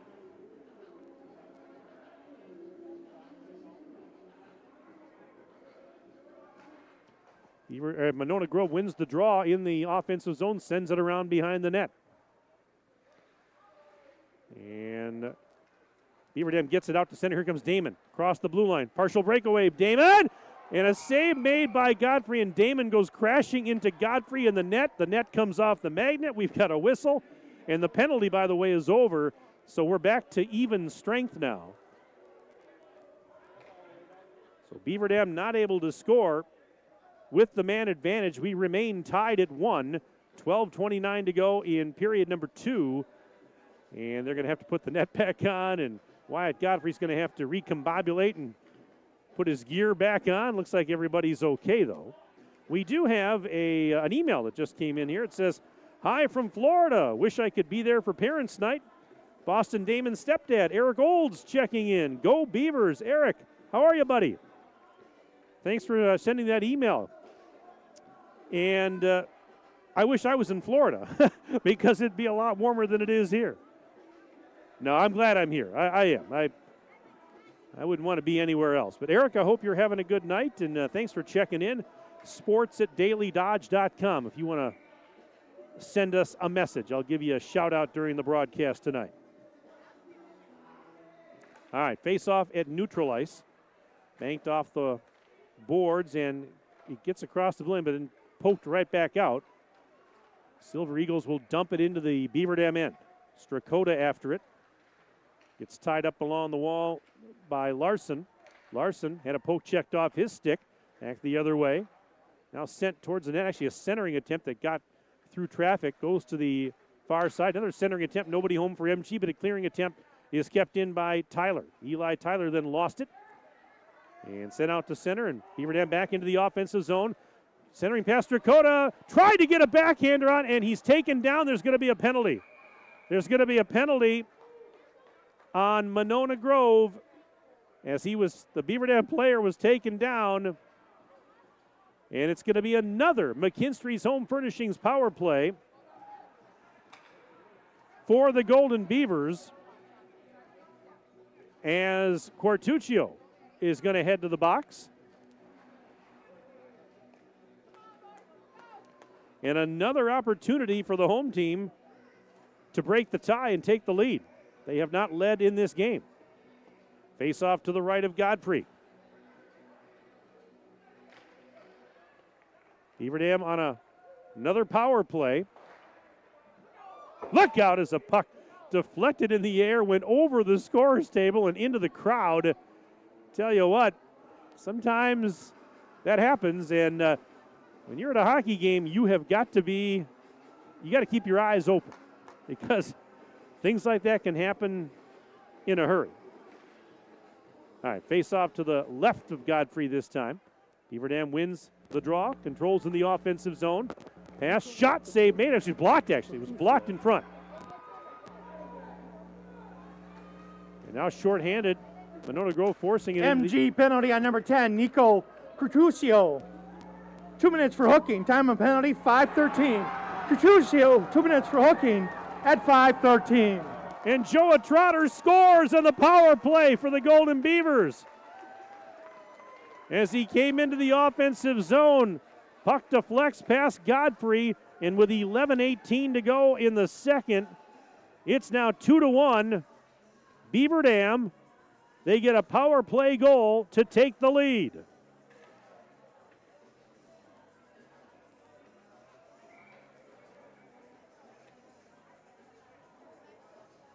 So a 2-1 game in favor of Beaver Dam as they, from the faceoff, dump it into the Monona Grove end.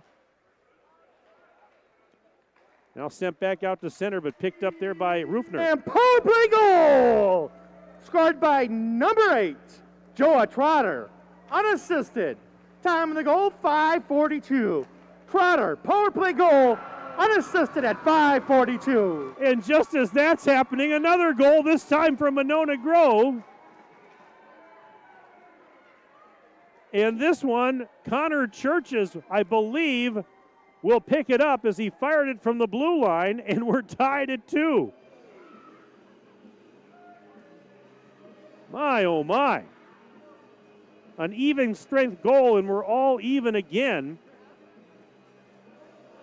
We'll check that one, but my goodness. Those two goals came exactly 25 seconds apart. the one for Trotter, and then the Monona Grove goal. Here comes Burkhart into the offensive zone. Fires, save made by Godfrey. And a stoppage with 10:42 to go in this second period.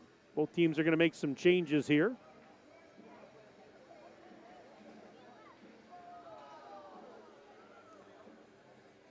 We'll have a face-off coming to the right of Godfrey.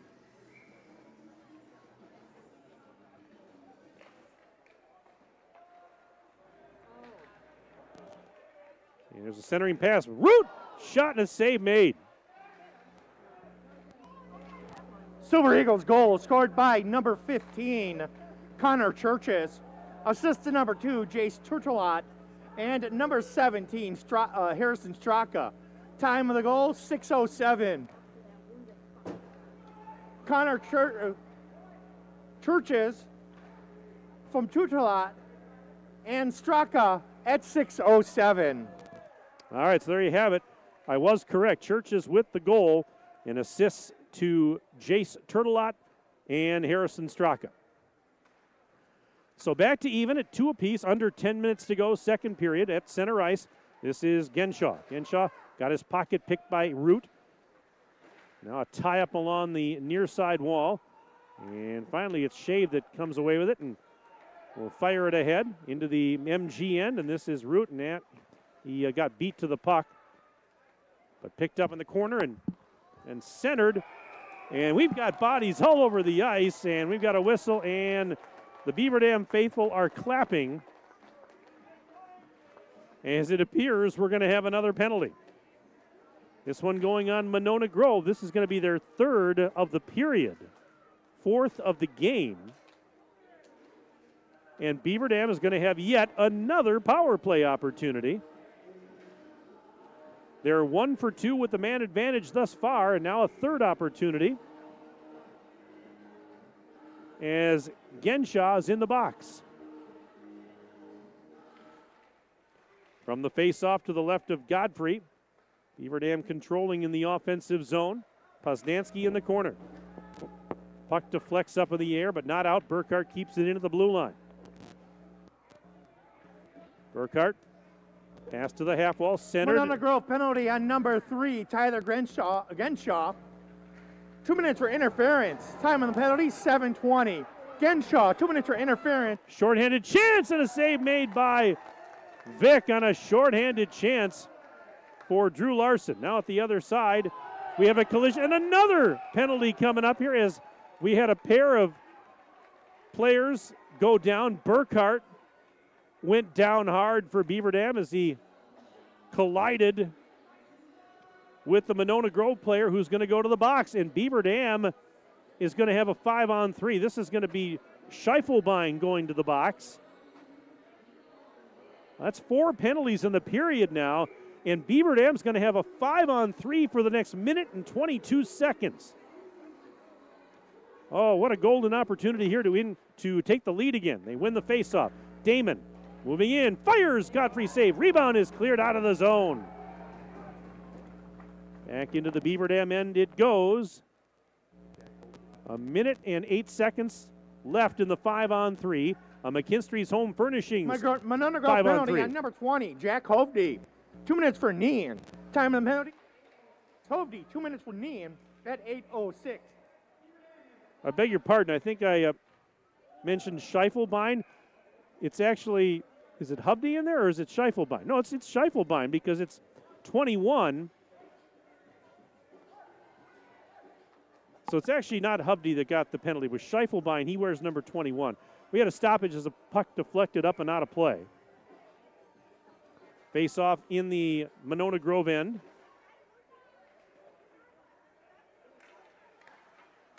Here is Damon in the slot.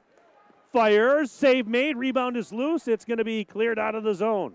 It'll go down the length of the ice. 36 seconds left in the 5-on-3 for Beaver Dam. And after that, they'll have about another 36, 37 seconds of a 5-on-4. All right, they bring it into the MG zone. Burkhart to Poznansky in the high slot. Fires! Save made. Rebound is tied up in the circle. Poznansky's going to get a penalty here, I believe, for pushing down the Monona Grove player Tyson Turner. And that's going to put a halt to the 5-on-3. There was only 11 seconds left in the 5-on-3 to begin with. But Poznansky, unfortunately, will go to the box. And now it's a 4-on-3 as the faceoff will go back into the Beaver Dam end. 7:43 left in the second period. We are tied at 2 apiece. Faceoff to the right of Vic. Beaver Dam wins the draw. They get it out to center. Burkhart has it. Gains the line on the left wing side. Drop pass. Strakota is going to have to hustle to pick it up. Sends it to Trotter in the high slot. Trotter shoots. Save made. Godfrey. 2 minutes for cross-checking. Time on penalty, 9:17. Poznansky, 2 minutes for cross-checking at 9:17. There's Both a shot. teams are 4-on-4. Vic makes the save. Now it's 4-on-4 as that one penalty had come to an end. 4-on-4 for the next 13 seconds. And then a brief power play for Monona Grove. There's a shot that goes wide. Might have gone off the glove of Vic. Beaver Dam brings it out to center with Burkhart. Into the offensive zone. Gets by the defender. Burkhart shoots. What a save by Godfrey. Burkhart picks up the rebound. Skates around. Another backhander. That's blocked. And then corralled by Godfrey, who covers it up with 6:44 left in the second period. Tied at 2. 1 minute now left on the Beaver Dam penalty to Poznansky. So as of right now, it's a power play, a McKinstry's Home Furnishings power play for Monona Grove for the next minute. And the faceoff is over to the right of Henry Vick.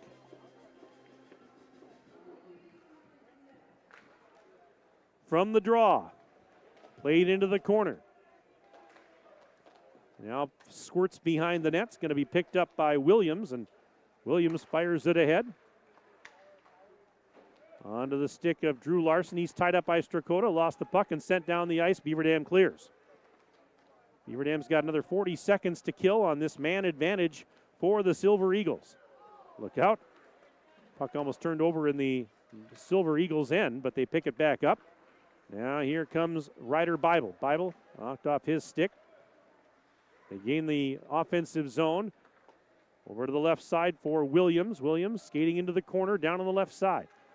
Drop pass, and it's poked up and out of play. That'll stop the clock now with 5:57 to go in the second period and just 14 seconds left in the man advantage for Monona Grove. This email says, thanks for the YouTube coverage of the hockey game tonight. We're streaming from sunny Scottsdale, Arizona. Wow, what a second period. We're cheering for Wyatt Groth on the Silver Eagles team. That's from Aunt Amy and Uncle Mike down in Scottsdale, Arizona. Well, Amy and Mike, thank you very much for the email. There's a shot, point blank, and they score the rebound. And Monona Grove takes a 3-2 lead. There you go. Amy and Mike, they're cheering for Groth and the Silver Eagles. And Monona Grove is just taking the lead with 5:51 to go in this second period. That's a power play goal. I'm trying to see who scored because I got a tough angle, couldn't see the jersey number. We'll check it out for you here. But the Silver Eagles back in front. A 3-2 lead, 5:45 left in this middle stanza. Here is pass sent into the Monona Grove end. They'll pick it up and then turned over. Shot by Trotter that. Monona Grove power play goal scored by number 21, Jack Schaufelbein. Assist to number 3, Tyler Genshaw, and number 18, Wyatt Groth. Time of penalty, or time of the goal, 11:15. Schaufelbein from Genshaw and Groth at 11:15. So there you go. Power play goal for Schaufelbein And as you heard, it was Genshaw and Groth on the assists to give Monona Grove the 3-2 lead. 24-21 shots on goal in favor of Beaver Dam right now, but where it matters, it's 3-2 in favor of the Silver Eagles. 4:37 and counting left in the period. Here's Groth through the left circle. Fires, save, rebound. Vic made the stop. And they blow the whistle.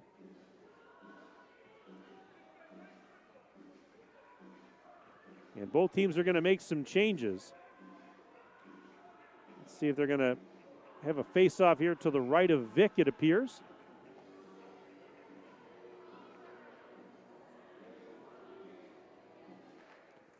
And from the face-off, played to the half wall. Strakota picks it up, sends it to the blue line. Out to center it goes. And here is Poznansky dropping it off for Root. Root fires. Stick save made by the goaltender, Godfrey. Clearing attempt intercepted, but then broken up and sent back out to center. Here comes Larson. Larson into the Beaver Dam end. Larson getting tied up along the half wall. Up to the point and kept in. And now a centering pass, actually deflecting off of sticks, and out to center it goes. Strakota got tied up with Root. Root's going to pick it up near the Beaver Dam blue line and trickles over to the slot area where it's sent out to center, and Root has it. He gains the line and tried to sidestep the defender, Williams. Played into the corner. Strakota after it, but instead it's going to be taken by Cortuccio. He skates to the far side, banks it off the boards, and it was behind Larson, who then spins and sends it out to center. Poznansky skating through center, back into the offensive zone. Nice move, and as he tried to size up the defender, he had the puck kind of roll off his stick, couldn't get to the backhander. And puck trickles out to center. Shot right back in. 3:09 and counting left in period number 2. 3-2 in favor of Monona Grove.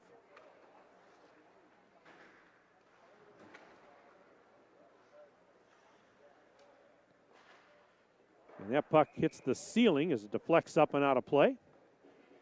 So we'll have a stoppage with just under 3 minutes now left in this second period. Mike Tronson with you on Daily Dodge TV. Aiden Voigt is here. He's my videographer and engineer. Again, sports@dailydodge.com. Send us an email if you're tuned in tonight. We've got plenty of time to get you a shout out on the air.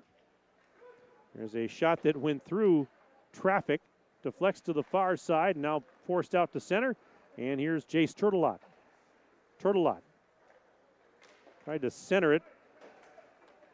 Beaver Dam brings it back with Burkhardt. Burkhardt, nice centering pass, shot, and it was blocked. Never got to the goaltender, Godfrey, but oh boy, that was a great A chance for sure. Now here's Burkhardt. Firing it, cross ice, Damon. Shot, stick save made by Godfrey.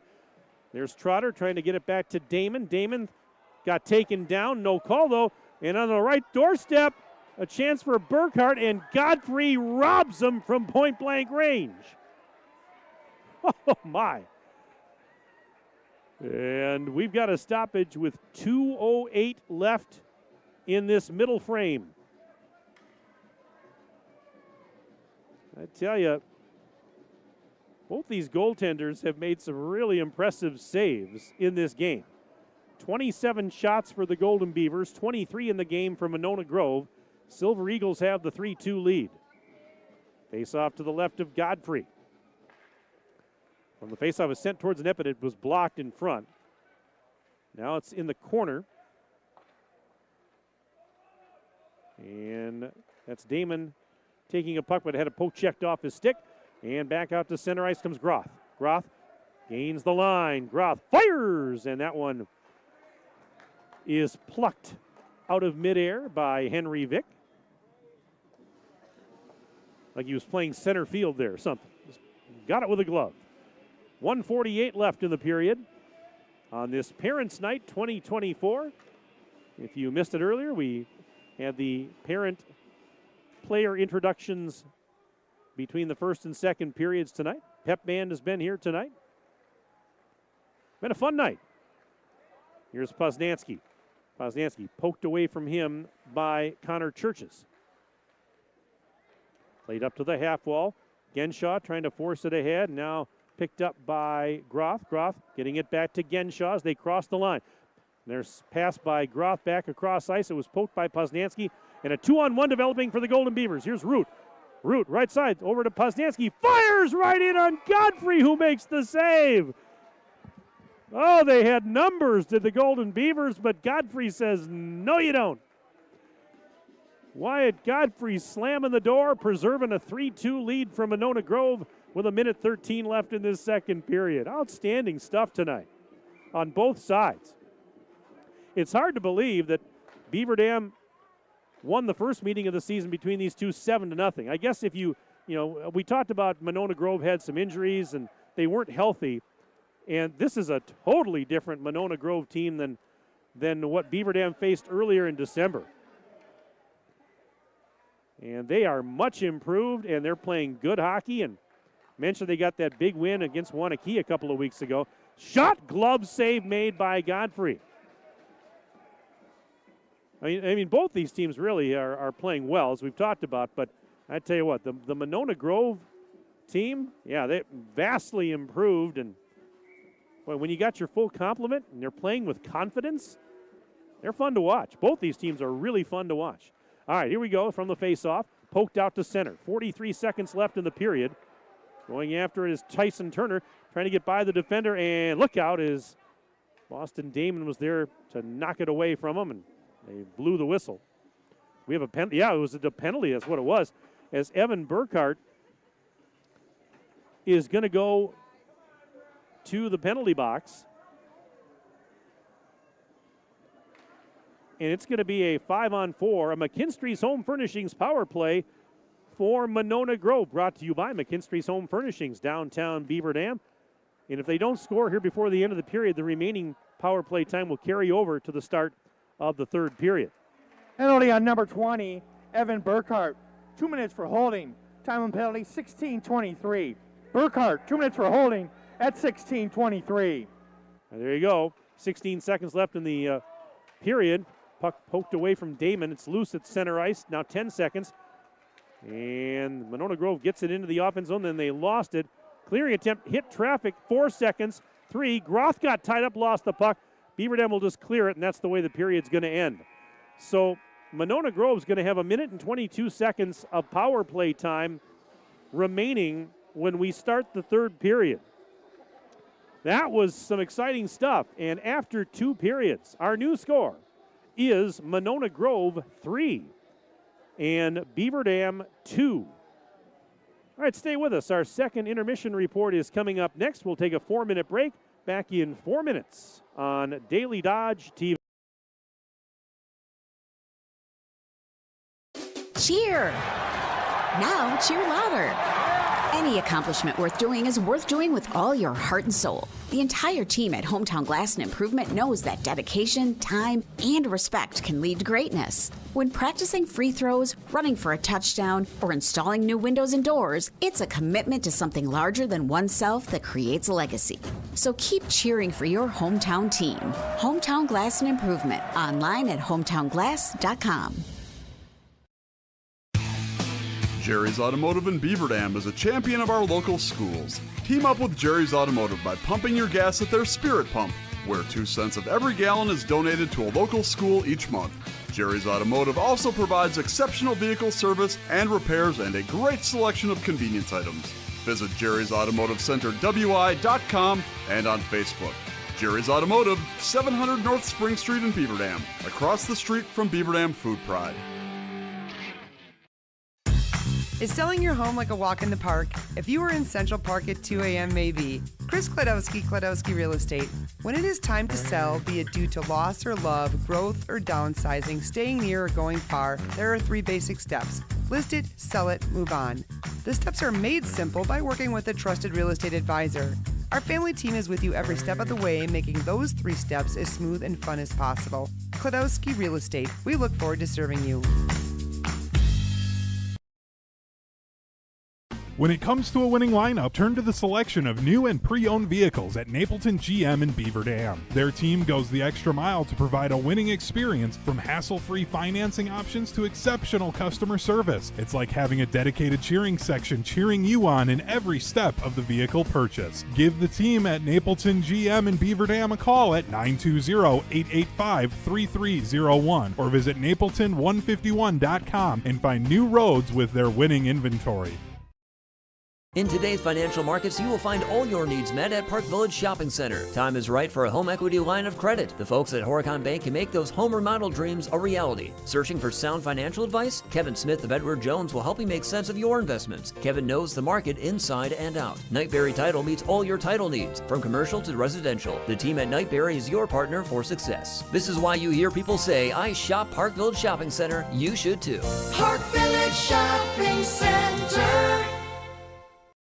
At Reed Chrysler Dodge Jeep Ram in Beaver Dam, we are a second-generation family-owned business that has been in the Beaver Dam community for over 25 years. Our goal is to make the process of buying a vehicle fun again.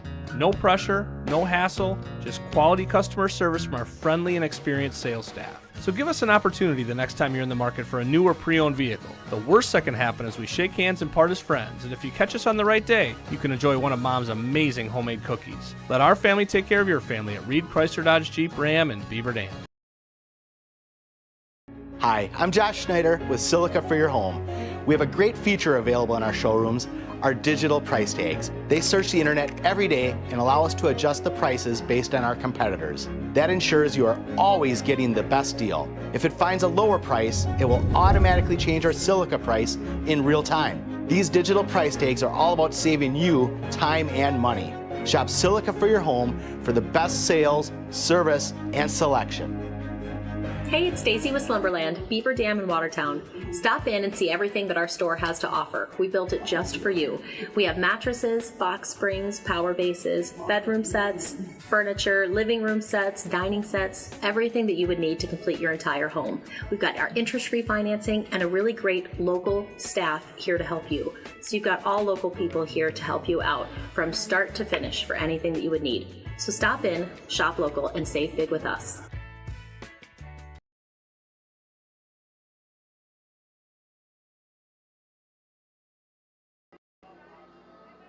And welcome back inside the Family Center here in Beaver Dam. Mike Tronson, joined by Wade Bates up here at the broadcast booth. We're in the second intermission, and it's been a dandy of a game. 3-2, Monona Grove leads Beaver Dam. And Wade, you came up here during the intermission. You said what I was thinking. Got to stay out of the box, don't you? Yeah, Beaver Dam, they knew it was going to be a tough one today with Monona Grove with their full squad, but they give it. They two shorties they give up today? No shorties. It's been even strength around the power play. For everybody, okay. Yeah. And they got Beavers got to stay out of the box and see if they can get back into this thing. Monona Grove came to play today. Just don't let you worry about coming off the big win on Tuesday night, coming back here with MG today. Hopefully they can figure it out in the third period. Well, that's it. I mean, and they started the second period with a lot of good energy. They scored those 2 goals to take the lead, and I don't know if I want to say they let their foot off the gas, but the penalties, started to mount, and that hurt them a little bit. And that's one of the things. They've stayed out of the box this year, that is Beaver Dam. Last year they had a little problem. I think they were in the box a lot last year.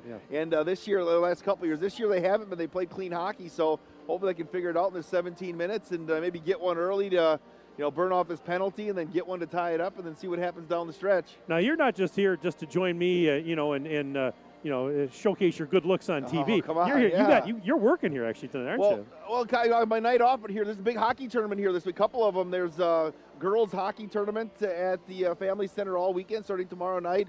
A squirts and a bantam tournament. So it's the 10U and the 14U.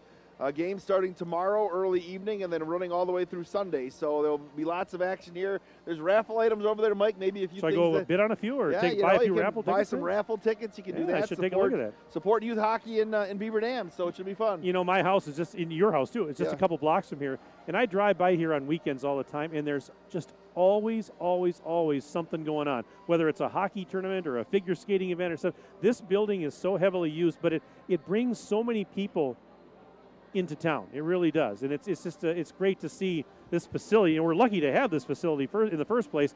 But then the way it's used and all the tournaments we have, it's nice that we can do that. Yeah, look at that. You have, I think there's 5 teams. I may be making this up, but I think there's 5 teams in the squirts and 4 in the They're in coming the from all over. Aren't so they? yeah, so that's what I'm saying. So you minus the 2 Beaver Dam teams. That's a 4. That's like 7 teams that are spending the night, spending money here, and it's a great helping the asset. local economy a little bit. Yes, Yeah. and so Opie does a great job doing this thing. Who's running the Zam? Is it Opie doing the Zamboni? I think it's Opie. Well, he usually does. Yeah, and we got the anyways. new Zam coming this year at some point as well. Is it? I didn't hear about that. It's been on order for the last couple of years. I think this spring into the summer they may have. How old is this one? Do we know? This one's been around a long time. Probably hasn't an it? original. Probably older than Aiden Voigt, AA. So I got the new one coming. It's being constructed, I believe, in Canada right now, and it'll be ready to go here. And they've done a nice job of. It's the Damboni, as Ninja says. Is that what he calls it? The Damboni. That's good. I like that. Because we're in Beaver Dam. And I've said for years, I've never done this, but I want to ride on the Zamboni sometime. They don't have a seat on that one though, do they? No, you'd have to probably stand on the side maybe, or could they install an extra seat like on the other side? Because you go to some rinks and they have the extra seat. Right, they have the installed. extra seat. Right. Then you put the seatbelt on and you go, and that's one of the things I'm not allowed to do here at the rink. I have a daughter that's in the hockey program in the youth level, but I'm never allowed to learn how to drive the Zamboni because I would be the guy that would either screw up the ice or they'd be delayed, or I'd accidentally run through the boards and there'd be a big gap. And we were talking about the delay, even if you break some of the plexiglass, how long of a delay would that be? And I don't want to be that guy. Well, you and I have been driving. Everybody's been driving on ice the last few days here. Does that thing have anti-lock brakes like the car does? I don't know. We should get Opie up here sometime and see what it has. I don't even know how it runs. If you go to Milwaukee Admirals games, I think they have the fan bony. Oh, is that what it is? It's a Zamboni where people can actually sit. There's bench style seating. Okay, and they kind of in the middle there. They have an area where you can put fans and they can ride along. You have to buy a spot on it, or how do you? I think it's you have to purchase it, or maybe it's like if you donate to charity or something, they're going to give you a ride on it. So now, did you do Chuck-a-Puck today? I did not today. Yeah, I didn't get my daughter spent all the money at the concession stand, so I didn't get my money to Chuck-a-Puck. But I would you have a good angle right here, wouldn't you? This is a great spot, and I don't know if I told you, but years ago I've been doing games here a long time. Over on that far side of the rink, there used to you see where that big long tube is. That's a ventilation system or whatever. There used before that was installed. There was a little deck, a stairway up to a little deck up there. Kind of like Waupun? Kind of like Waupun. Okay. You didn't have to climb a ladder. You went up a stairway, and it was kind of just to the left of that the bench on that side there.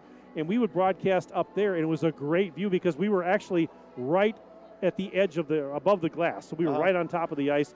And a couple times there we had pucks come up there that could have taken my skin off. And then they said you're eating too many cheeseburgers, and then they said you can't go up there anymore? And, as soon as they installed the ventilation system, it had to go because when you stood up there, you were looking straight into that ventilation tube. Yeah, so it was no good anymore. So, we used to broadcast back there. But this is fantastic here. I mean, I like being on this side of the rink. We're closer to the fans. I like being able to see the benches a little easier from broadcasting here. And if you need to go get down to the scoring table, you can get down there pretty quick between periods. Exactly. Now, wait, you got to tell me something. I got to show this here to the viewers. Can you see that?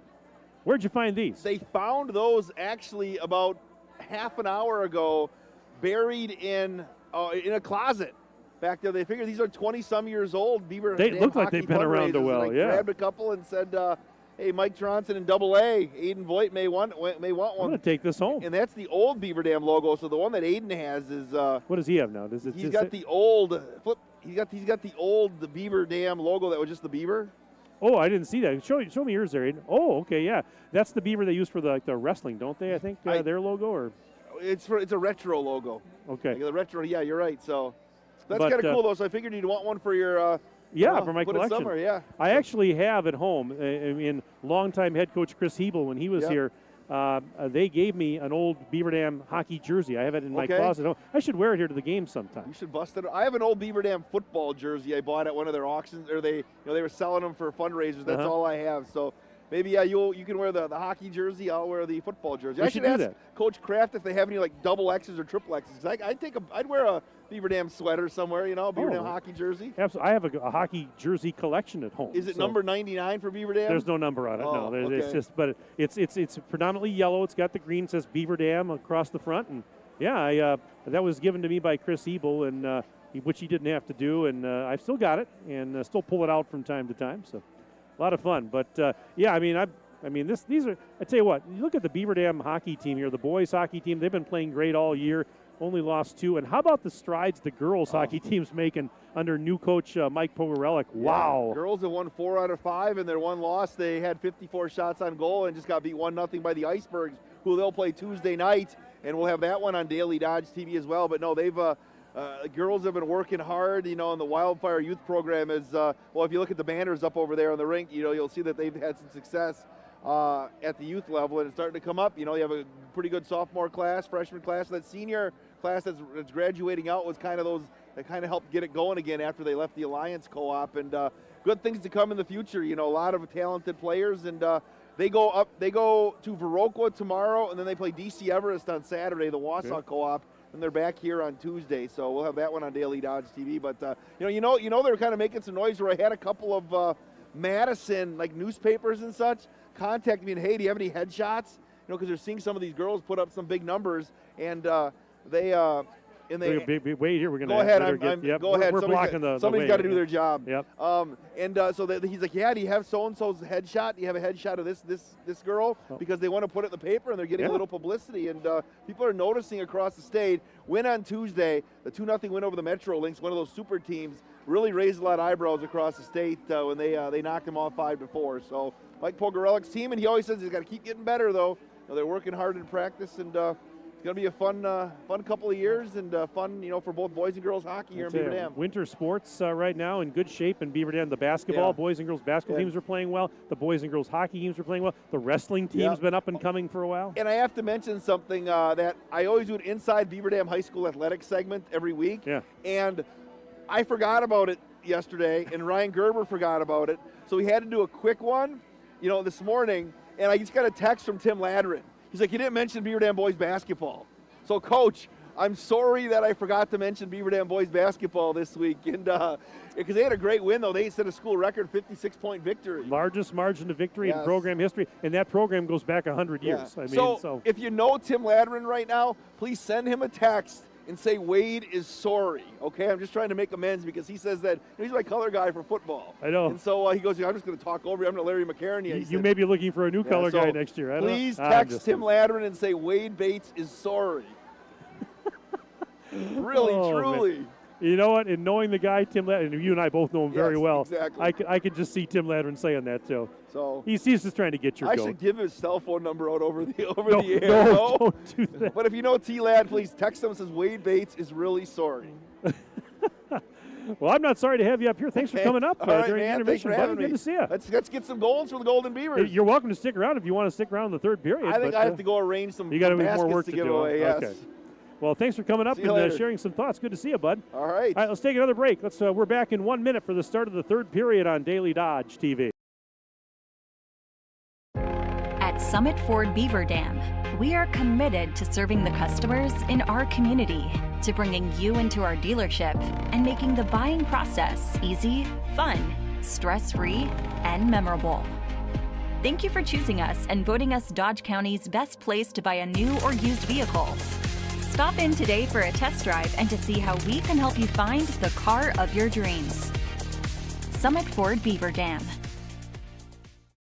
The comfort in your home is too important to trust to just anyone. With over 75 years in the industry, Surefire Heating and Air Conditioning is proud to bring our community the heating and cooling services you deserve. Sponsors Hometown Glass and Improvement, Columbus Family Dental, and the Beaver Dam Unified School District. Tonight's game also brought to you by McKinstry's Home Furnishings, Kladowski Real Estate, Slumberland, Silica for your home, Summit Ford, Beaver Dam Tire and Service and Mayville Tire and Service, Surefire, Richards Insurance, Reed Chrysler Dodge Jeep Ram, Park Village Shopping Center, Preferred Dental Partners, Jerry's Automotive, Air Care, Napleton GM and Beaver Dam, and White Construction. 3-2 Monona Grove leads as we get set to start the third period.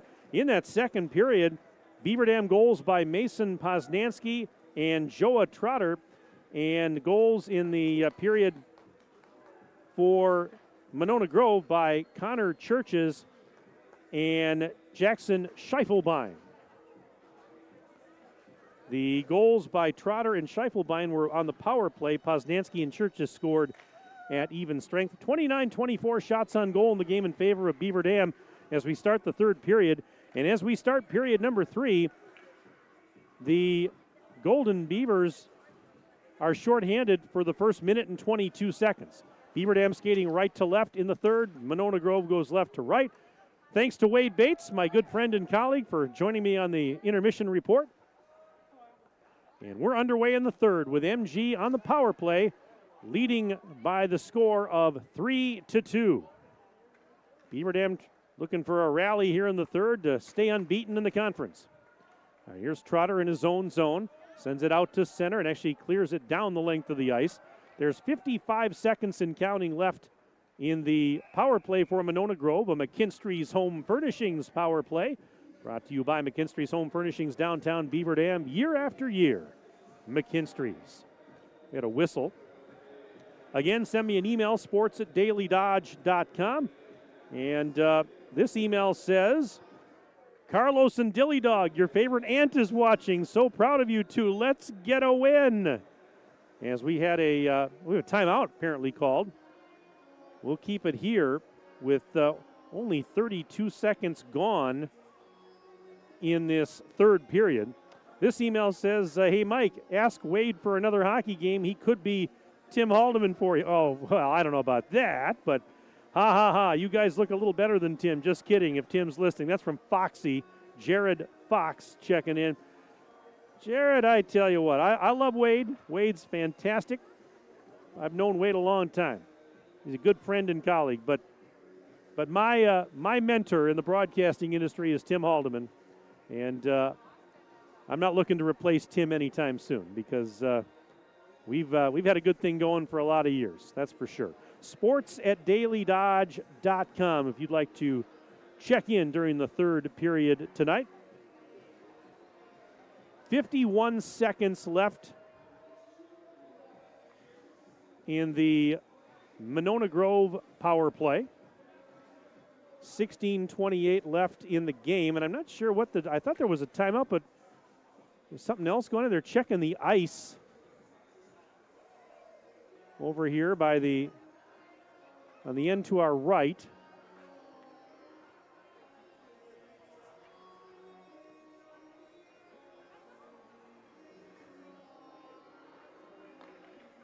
Still waiting to get things going here, and I didn't see what exactly had transpired. I just assumed it was a timeout. Maybe I missed something. Both teams have kind of been huddled around their respective benches. Well, as Wade mentioned when he was up here in the intermission, we've got more hockey on Daily Dodge TV next week. Tuesday night, January 23rd, the Beaver Dam girls hockey team will entertain the Ice Hawks. 7 o'clock face-off, 6:45 pregame Tuesday night here on Daily Dodge TV. And then next week, Friday night, January 26th, the Beaver Dam boys will host Sheboygan. It's the annual battle for the She Dam Anchor Trophy. And we'll be here for that one on Daily Dodge TV next week, Friday night. 7 o'clock face-off, 6:45 pregame. I'll have the play-by-play of that game for you next week. I'm looking forward to it. That's always a fun night when those two teams get together and play for that She Dam Anchor Trophy. All right, well, hopefully we get back to live action here in just a moment, and I think we're ready to go now. We've only played 32 seconds here in the period. Faceoff's going to come back out to center ice.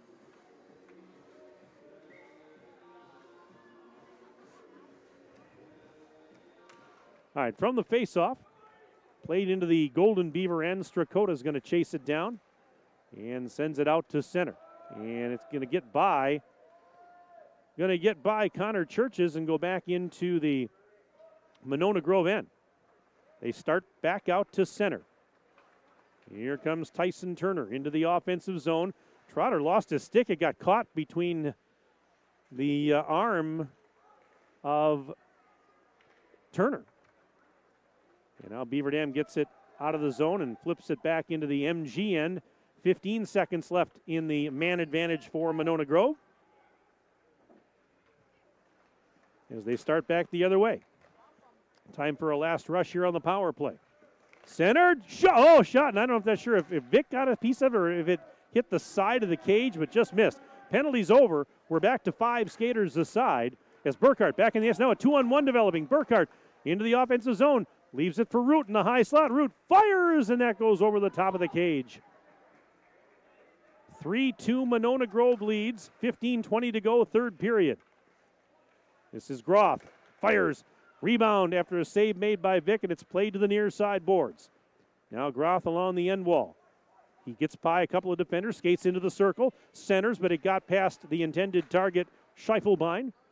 Now out at center ice, here's Burkhart on the right wing side. He'll backhand it up in the air and into the offensive zone. It's going to be taken, though, by Williams, and Huntley Williams giving it to Groff. Groff goes back the opposite direction. Williams will have to retreat, picks it up, sends it out to center, but it's intercepted by Burkhart. Then it poked off his stick, right back out to neutral. Then fired back in again, this time by Dylan Rufner. Williams has it over to the half wall. Cross ice pass on the near wing side. Here it's fired in, and a save made by Vic on a blast there by Ryder Bible. Now Poznansky skating behind his own net over to the near side wall. It's banked off the boards out to neutral, then swatted right back in, but picked up there by Carson Rufner and fired out to center. Poznansky has it on the right side. Across the blue line goes Mason Poznansky. He's got a goal in the game tonight. Centered, and it's broken up at the last second there by Quartuccio. Puck lifted high in the air, out to center ice. And here is a shot save made by Vic, and a rebound cleared aside. Drew Larson with that blast for Monona Grove. 13:56 to go in the game. A 3-2 lead for the Silver Eagles. This has been an outstanding game. Fun to watch. Two really good teams going at it. And now that one sent all the way down. No icing, though. As play continues, both teams will make personnel changes. And Rufner kind of partially fanned on that one. It's going to be picked up by Churches. Sent out to center, but then Root intercepts back to Trotter. Joa Trotter knocked off his stick from behind, cleared out to center. Chasing after it, the Golden Beavers with Xander Stotts ahead to Burkhart, but Burkhart is going to have it taken away by Churches. Churches then goes the other way as he sends it out to center, but there is Carson Rufner sending it back into the Monona Grove end, where it's picked up at the blue line area by Jace Turtelot. Turtelot skating through traffic. Left side. Centering pass was broken up. There's another pass to the high slot. Falling down, and a shot goes wide to the left of the cage. I believe that was Miles Bible that took that shot as he was falling down. Now it is Shave tied up in the corner. Puck trickles up to the half wall. Beaver Dam starts out to center. Here's Aiden Root. Root into the high slot. Fires, and a save made by Godfrey as the puck deflects out of play as it goes up above the plexiglass. 12:31 to go, third period. A 3-2 game in favor of the visitors from Monona Grove. Face off to the right of Godfrey. Beaver Dam trying to control with Root. Root had it knocked away momentarily, got it back. And then he did have it poke checked a second time out to center, but then swatted right back in. Down deep in the zone, there's a clearing attempt, almost intercepted by Dylan Rufner. But instead, Monona Grove will fire it down the ice. This is going to be icing on the Silver Eagles with 12:07 to go in the hockey game. Faceoff will come back into the MG zone to the right of Godfrey, who's been brilliant in this game. Both goaltenders have played well. Both teams have played well. Second period saw a bunch of penalties on both sides, which I'm sure the coaches don't care for, but otherwise it's been a fun game. Very entertaining. Shot save made by Godfrey. The rebound went up in the air and then went behind him. Now another shot. Rebound to the back end. They score. It's Burkhart. He got a rebound on the left side and fires a backhander up under the crossbar. We are tied at 3 with 11:42 to go in this one. Burkhart ties it up, and he got a lucky bounce. Rebound was there, and a beautiful backhander by Burkhart to tie this thing up. Fasten your seatbelts. 11:42 to go in this one. And Monona Grove wins the draw into the Beaver Dam zone. Quickly, a shot was blocked. Rebound, and trickles in on Vic, who then has to cover up. Oh, wow, that was close. Monona Grove darn near untied the game right there. We've got 11:34 left in the hockey game. 34-28 shots on goal in favor of Beaver Dam.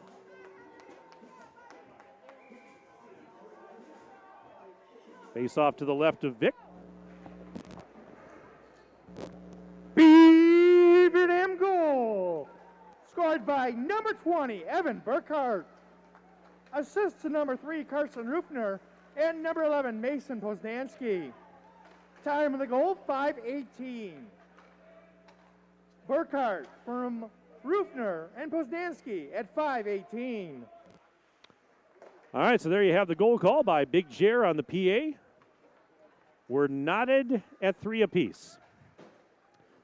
Silver Eagles fire it in. Going after it, Parker Stotts. Puck deflects up in the air, picked up by Root. Aiden Root out to center. 2-on-2 the other way. Root. Little centering pass to a cutting Strakota, but it was picked off. And now a 2-on-2 the other way. Here is a shot that was partially fanned on by Ryder Bible. Puck is along the end wall now. Centered, but hit the side of the cage. And actually, I think Vic got a stick on it to clear it away. Fired out to center ice. Big collision there as going down was Root. Now it's Turtelot. Turtelot had his pocket picked by Root, but it deflected off his stick and now sent into the offensive zone by Tyler Russell. Here's Joa Trotter trying to backhand it up the wall.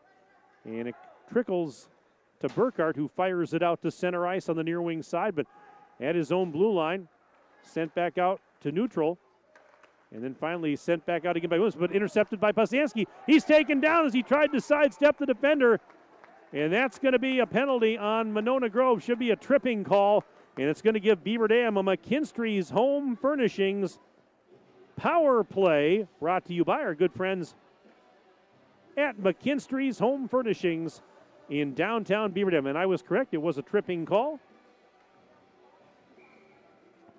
And a big power play here for the Golden Beavers, a chance to take the lead. We have a tie game, 3-3, 9:47 to go, and they now have a chance to take the lead with a man advantage. Puck is out to center ice. This is Poznansky, near wall, going cross ice, banks it off the wall, brought into the MG zone, but I think they would have been offside. It was a delayed offside there. So the Silver Eagles get it all the way down the length of the ice. And Beaver Dam will have to regroup. Another Grove penalty on number 4, Tyson Rosso. 2 minutes for tripping. Time of penalty, 6:13. Rosso, 2 minutes for tripping at 6:13. Beaver Dam on the power play as they bring it into the offensive zone with Trotter. Trotter skating down behind the net. Over to the far side in the corner and up to the half wall. Leaves it off at the point. Burkhart over to Strakota. Strakota. Shot right in through traffic on Godfrey, who will cover that up. And we've got a face-off coming in the MG end with 1:05 to go in the man advantage for the Golden Beavers. 8:52 left in the third period. Still tied at 3 apiece.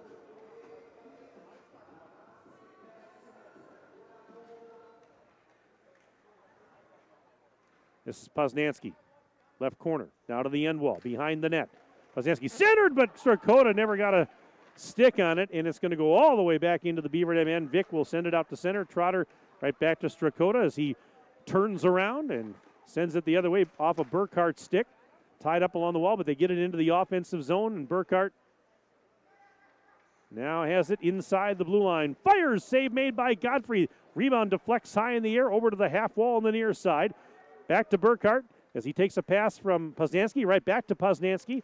He skates down low, centered, and it was broken up in front and sent out of the zone, cleared down the ice by the Silver Eagles. 20 seconds left in the power play for Beaver Dam. But right now, it's in the Golden Beaver end, and here comes Burkhart back at center, crossing the blue line, left circle area. Centered, shot, save made by Godfrey on a blast by Poznansky. And that'll stop things now with 7:52 to go in the game, and now just 5 seconds left in the Beaver Dam power play as they'll make some changes.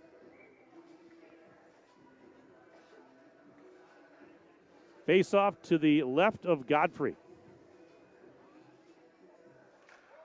And from the face off, Beaver Dam wins the draw. They fire it. Another save made by Godfrey. Penalty is over, and we're back to 5 skaters aside. 7:39 to go in the hockey game. Tied at 3. This is Dylan Rufner chasing it down and then tried to clear it out, but intercepted, and a shot goes wide of the net from Genshaw. Now poked out to center, and we could have a 3-on-2 developing here. As dancing through traffic, and a puck is knocked away from behind, and the net came off the magnet.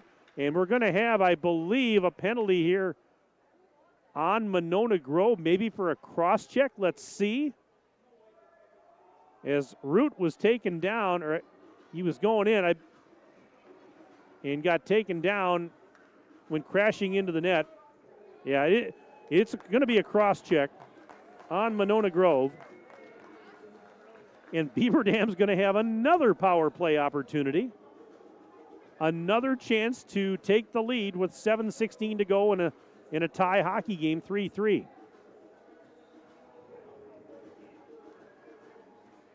We'll see if the Golden Beavers can take advantage here of the man advantage. And again, this power play is brought to you by McKinstry's Home Furnishings, downtown Beaver Dam, year after year. McKinstry's. Trotter will take the draw for the Golden Beavers. They control. Monona Grove penalty on number 7, Huntley Williams. 2 minutes for cross-checking. Time on penalty, 9:44. Williams for cross-checking at 9:44. Beaver Dam is on the power play. All right, just under 7 minutes left in a tie game, and Beaver Dam with a man advantage. They start out of their own zone.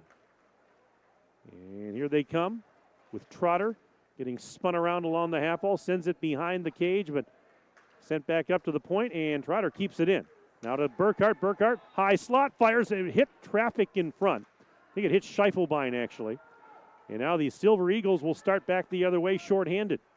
This is Groth. Groth, there's going to be a penalty on Beaver Dam here. Groth, he was hassled on his way up the ice. Might be a hook here. Let's check it out. But, yeah, Groth with his speed drew a penalty on Beaver Dam there. And this is going to go on Poznansky with 6:28 to go. So that means it's going to be 4-on-4 now for the next minute and 12 seconds, and then a brief power play for Monona Grove, unless we have anything else happen. Shot from the faceoff, save made by Vic. And now it's cleared down the ice. Beaver Dam penalty on number 11, Mason Poznansky. 2 minutes for hooking. Time penalty, 10:32. Poznansky, 2 minutes for hooking at 10:32. Both teams are 4-on-4. All right, out at center ice, this is Strakota sending it over to Burkhart near side. Exactly 6 minutes and counting left in the third period. Tied at 3.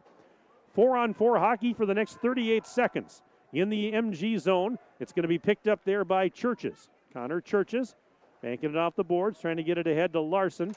Out at center ice. forced into the Beaver Dam zone by Quartuccio, and he got a shot off as he raced in, and a save made by Vic will stop things, and a face-off coming in the Beaver Dam end. Well, Beaver Dam had that huge win at Oregon the other night, 4-3. 48 hours later, they're in another dogfight here with Monona Grove. Coach Kraft told me, Doug Kraft said before the game, I don't envision this being easy tonight. He says Monona Grove is too good, they're much improved, and he was spot on. That Beaver Dam student section to my right, they've been on their feet all night long. All right, from the faceoff, poked out to center. Burkhart actually will go back into his own zone and kind of regroup a little bit. Fires it out to center. Trotter has it there. Pass onto the stick of Strakota. And as he comes into the zone, it's offside on the Golden Beavers. All right, there are 3 seconds left in the Monona Grove penalty to Williams. And as soon as that penalty expires, it'll be a 48-second abbreviated power play for Monona Grove. Brought to you by McKinstry's Home Furnishings. So from the face-off, puck knocked down on a midair. All right, penalties over to Williams. It's a 5-on-4 for Monona Grove. 44 seconds left in that man advantage. So an abbreviated power play here. Beaver Dam's on the kill. They send it ahead. Burkhart, shorthanded, breakaway, fires, save made with a glove by Godfrey. He did it again. And now another shorthanded chance. Root, and then he lost it in the slot. It's still loose. Burkhart picks it up, sends it back out to center. They're killing a lot of time here. Strakota back in his own zone. He gets banged into the wall behind the net. Puck is still tied up there as they finally actually was picked up by Trotter. He'll skate out to center shorthanded. 10 seconds left in the penalty to Beaver Dam's Poznansky. Here's Root. Centered, but it was not on the stick of Trotter. He couldn't get it cleanly, and now the penalty is over to Poznansky. Now we are back to even strength. 4:24 and counting left in the third period. We're tied at 3 apiece. Beaver Dam and Monona Grove heading down to the wire, and we're knotted up.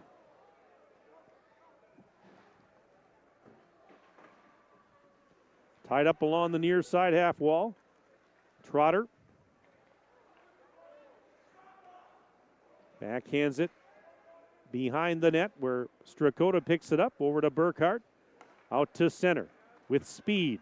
Here comes Poznansky into the left circle. Goes to the end wall. Centered. Nobody home, but it's kept in at the right point by Carson Rufner. Rufner sidesteps a defender. Fires. Save made. Rebound. Poznansky.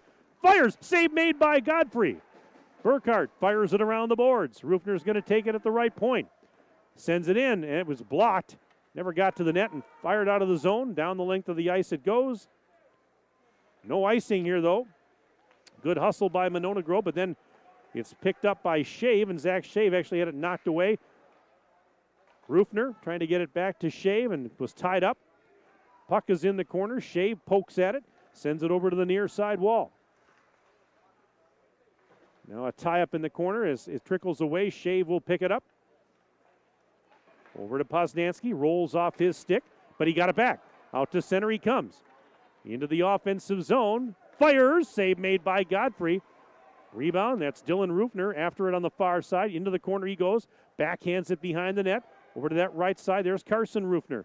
Fires, and we actually tried to center it and it was deflected up in the air but cleared away. 2 minutes, 42 seconds left in regulation. We're tied at 3. Could we be sniffing a little overtime tonight? We'll see. Root had it taken away at the MG blue line. And here come the Silver Eagles as it is Straka sending it back in. Down low in the Beaver Dam zone. Coming out of the pile with it, though, the Golden Beavers, and 2-on-2 the other way. And this is a nice move by Trotter, and he fires. Save made. Rebound is loose. Cleared beside the net and goes behind the cage, actually. Out at center, here is Shave. Shave ahead to Root. Root had to bounce off his stick. Well, kept in, though. As Monona Grove tried to clear, it's now behind the net. 2 minutes left in the third period. We're tied at 3. This is Root firing. Deflected in front. A redirect by Strakota, but Godfrey stops it. Oh, Strakota was right there. left doorstep. And the face-off coming up in the zone. Okay, so I found out what happened there a little bit. Boston Damon had a bad cut on his leg, and I didn't see that. And that's why we had that delay at the beginning of the period. And that's why we're not seeing Boston Damon out there right now. Wade Bates had a beat on that, and thanks to Wade for letting me know, because I didn't see it. I didn't know.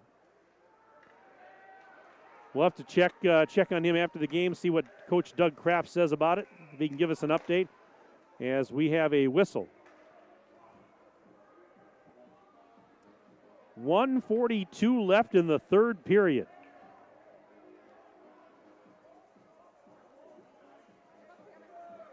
And we'll have a face-off coming out at center ice.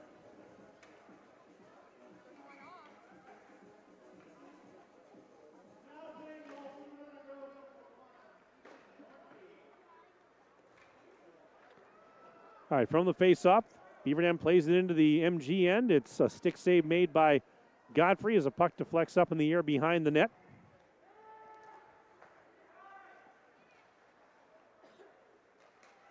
And now here's a turnover, and a centering pass intended for Posnanski was broken up. Forced up to the right point. Rufner, shot was blocked, and now taken out to center. Here come the Silver Eagles. Poked off the stick of Genshaw. Nice D by the Golden Beavers there, and here's Posnanski at the other side. Into the offensive zone, and a loose puck is picked up by Burkhardt, but he had to go back out to center. 49 seconds left in the hockey game. There's Genshaw, had it knocked away. And here's Root picking it up near his own blue line, sends it out on the left side at center ice. Posnanski couldn't get there, but then a pass intercepted by Root. Root tried to go through a double team and lost the puck in the process. It's cleared out to center. They were trying to spring Drew Larson, and now Root has it. 25 seconds left in the third period. Tied at 3.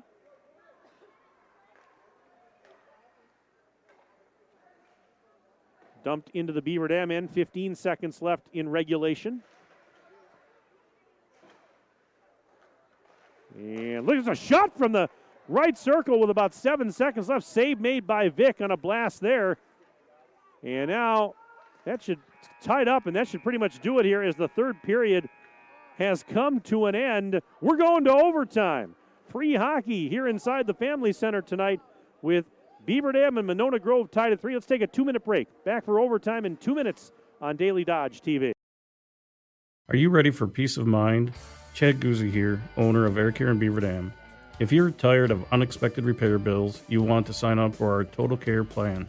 It ensures top performance and prolonged life of your heating and air conditioning equipment. Air Care's Total Care customers receive annual inspections as well as a reduced maintenance rate plus a 10% discount on all service repairs. Air Care, big enough to serve you, small enough to care. 920-356-8860.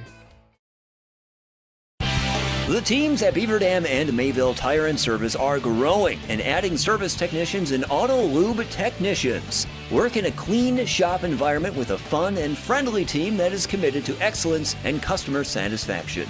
Competitive pay based on experience, full benefits, including health, dental, 401k. Join the growing team at Beaver Dam and Mayville Tire and Service. Find full job postings on Facebook or visit either location to submit your resume. Hi, this is Dr. Adam Forster at Columbus Family Dental. If you've been unhappy with your smile, it's time that you come and see us. Our team of doctors are waiting to help you get your smile back. We'll take the time to talk with you and treat you like a member of our family, not just another number. Whether it's a whole mouth makeover or simply a little tweak, we'll find the right solution that fits you. For your free, no-pressure consultation, call us today at 623-5559.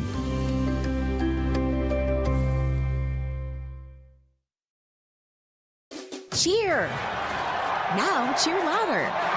Any accomplishment worth doing is worth doing with all your heart and soul. The entire team at Hometown Glass and Improvement knows that dedication, time, and respect can lead to greatness. When practicing free throws, running for a touchdown, or installing new windows and doors, it's a commitment to something larger than oneself that creates a legacy.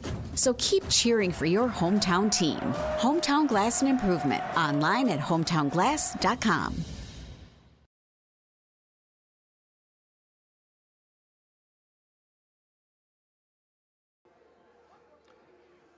We are just about set to start overtime here at the BD Family Center alongside Agent 00 Voigt.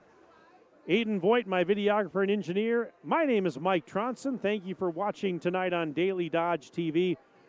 3-3, Monona Grove and Beaver Dam are knotted up as we get set to start the extra session.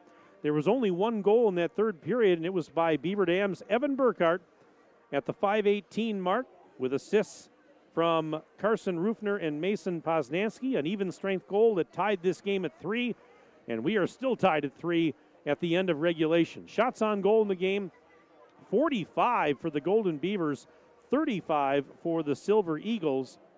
Penalties in that third period. Beaver Dam took one penalty for 2 minutes, and Monona Grove had a couple of penalties, 2 penalties for 4 minutes, but no power play goals in that third period.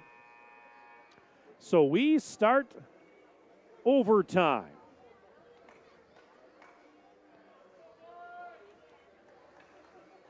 Three to 3.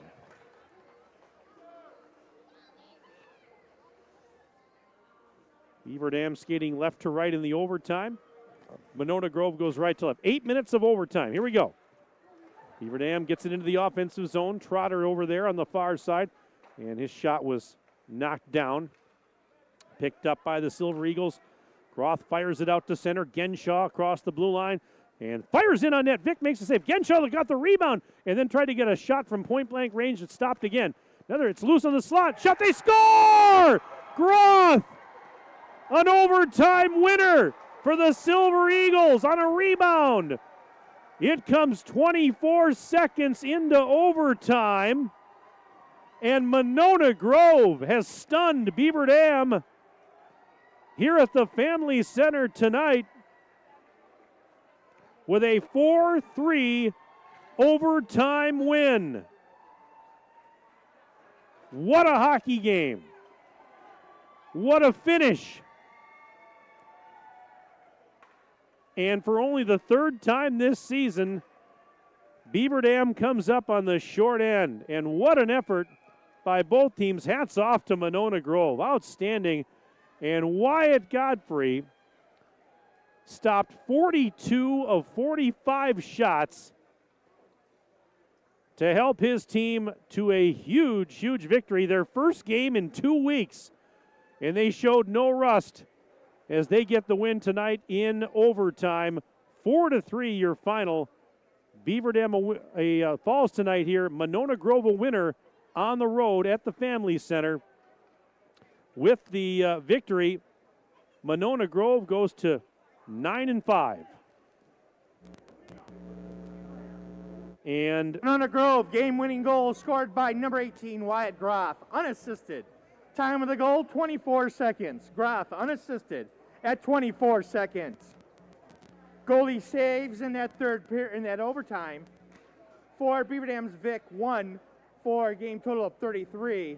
And for Monona Grove's Warnke, 0 for a game total of 1. Our final score in overtime is Monona Grove 4, Beaver Dam 3. Thanks to everyone who came out. Have a great night. Drive safe, and remember, as always, it takes a good sport to make a sport good. Good night. That's Big Jer, our PA announcer, but you hear it there. Groth with the game winner in overtime. Let's do this. We're going to take a 3-minute break. We'll come back for our post-game report in 3 minutes on Daily Dodge TV. Jerry's Automotive in Beaver Dam is a champion of our local schools. Team up with Jerry's Automotive by pumping your gas at their Spirit Pump, where 2 cents of every gallon is donated to a local school each month. Jerry's Automotive also provides exceptional vehicle service and repairs and a great selection of convenience items. Visit Jerry's Automotive Center, WI.com, and on Facebook. Jerry's Automotive, 700 North Spring Street in Beaver Dam, across the street from Beaver Dam Food Pride. Is selling your home like a walk in the park? If you were in Central Park at 2 a.m. maybe. Chris Kladowski Real Estate. When it is time to sell, be it due to loss or love, growth or downsizing, staying near or going far, there are 3 basic steps. List it, sell it, move on. The steps are made simple by working with a trusted real estate advisor. Our family team is with you every step of the way, making those 3 steps as smooth and fun as possible. Kladowski Real Estate. We look forward to serving you. Hi, this is Sandy from McKinstry's Home Furnishings in downtown Beaver Dam. We are proud to support all Beaver Dam athletes. While at home watching high school sports, why not be comfortable? McKinstry's is a lazy boy comfort studio. We have sofas, recliners, sectionals, and reclining sofas. Stop into McKinstry's Home Furnishings in downtown Beaver Dam and add comfort to your home. Year after year, McKinstry's. When it comes to a winning lineup, turn to the selection of new and pre-owned vehicles at Napleton GM in Beaver Dam. Their team goes the extra mile to provide a winning experience, from hassle-free financing options to exceptional customer service. It's like having a dedicated cheering section cheering you on in every step of the vehicle purchase. Give the team at Napleton GM in Beaver Dam a call at 920-885-3301 or visit napleton151.com and find new roads with their winning inventory. In today's financial markets, you will find all your needs met at Park Village Shopping Center. Time is right for a home equity line of credit. The folks at Horicon Bank can make those home remodel dreams a reality. Searching for sound financial advice? Kevin Smith of Edward Jones will help you make sense of your investments. Kevin knows the market inside and out. Knightberry Title meets all your title needs, from commercial to residential. The team at Knightberry is your partner for success. This is why you hear people say, I shop Park Village Shopping Center. You should too. Park Village Shopping Center. At Preferred Dental Partners, our core values are more than just something we put on our wall. They're something we live out. Core value number 2 is the wow experience. This means that from the moment you walk in the door until the time you leave, we want to provide an experience for our patients that is unlike anything you've had before. There are lots of choices of dentists, and we never want anyone to feel they have to be here. We want them to choose to be here because they feel heard, welcomed, and well cared for. If you want to see what the wow experience is about, call or text Preferred Dental Partners today.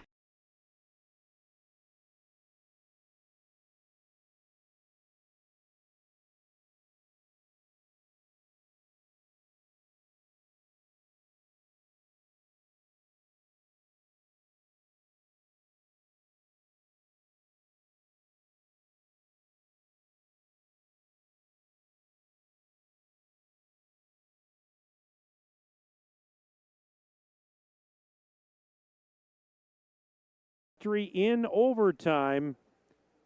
Wyatt Groth at 24 seconds into the extra session scores unassisted and wins it for the Silver Eagles. What a phenomenal hockey game this was. Really, I mean, just hats off to both teams. It was a fun, high energy, high quality hockey game. And Monona Grove comes in and they get the win on the road in their first game in 2 weeks as they knock off the Golden Beavers by the score of 4-3. So with the win, Monona Grove is now 9-5 overall. They're now 4-2 in Badger large play. Beaver Dam drops to 13-3, and they're now 6-1 in conference play. So tough loss for Beaver Dam, but a huge win for Monona Grove as Coach Brian Lake and his team, they are starting to roll a little bit here. We're going to get Doug Kraft up here for some comments, and I see him coming right now. We're going to pass the heads. Come on over here, Doug. We'll get you a headset on. And can you hear me okay in there, Doug? Got you. Yeah. Let me turn it on. We'll get Doug coming. Obviously, this was a tough one to fall in overtime tonight, but it was just it was a really outstanding hockey game between two really good teams. What in your mind was the difference in this one here tonight, do you think? Well, I would say penalties, but both teams took plenty. So, that balanced out over time. Their goalie, both of them, played fantastic. We had a lot of shots on net. We've had a pretty high scoring percentage throughout the year, and sometimes they don't find the back. So Monona Grove is a good team. They're at full strength. We knew they were going to be excited coming in off coming in off their win against Wanakee, and they had every reason to be excited, and they played excited, and they got the win tonight. But an overtime game, the teams battled, and that's what's important. First period, I mean, they came out at the end of the period with a 1-0 lead, but I thought it was fairly evenly played for the most part. I thought you guys really had some good energy to start that second period there. That's where you picked it up, took that 2-1 lead briefly there. Yeah, I find that with a lot of teams, whether it's us or whether it's somebody else. When a team's down by just 1 or 2 after the first period, the second period's your chance to get back in it, and so most teams are still pretty optimistic there. And we're no different. So we came out, and with the intent of getting back into it as quick as we could, and that's what we did. Talk about Henry Vick tonight. I mean, he takes the loss, but I thought he and really both goaltenders were outstanding. But talk about his performance and what you saw from him. Yeah, it really was a game of goaltending. They both made their share of routine saves and some circus saves. Henry's been just tremendous throughout the whole season. So, he did plenty fine. This one's not on him. I don't think any of them were ones that he, would wish from a skill perspective that he had back. They got their pucks in the net. They earned them. And I don't have anything bad to say. And their goalie played really well. We couldn't solve the riddle tonight, and sometimes that happens in this game. Well, you mentioned, we talked about penalties a little bit. For the most part this year, you guys have stayed out of the box. You haven't taken a ton of penalties. I mean, tonight you look at it, do you look at it and go, well, maybe it was just kind of the way, things were unfolding because of the style of the game or something like that? Is that maybe part of it a little bit? I mean, because you guys really haven't been in the box quite a bit as you maybe have in previous seasons. Yeah, we took more tonight than we normally do, but like I said, both teams were taking them. The hard part is when you take a penalty when you're on the power play and you take yourself out of it, and then you're killing afterwards. At least once it was 5-on-3, I think. We had a 5-minute penalty.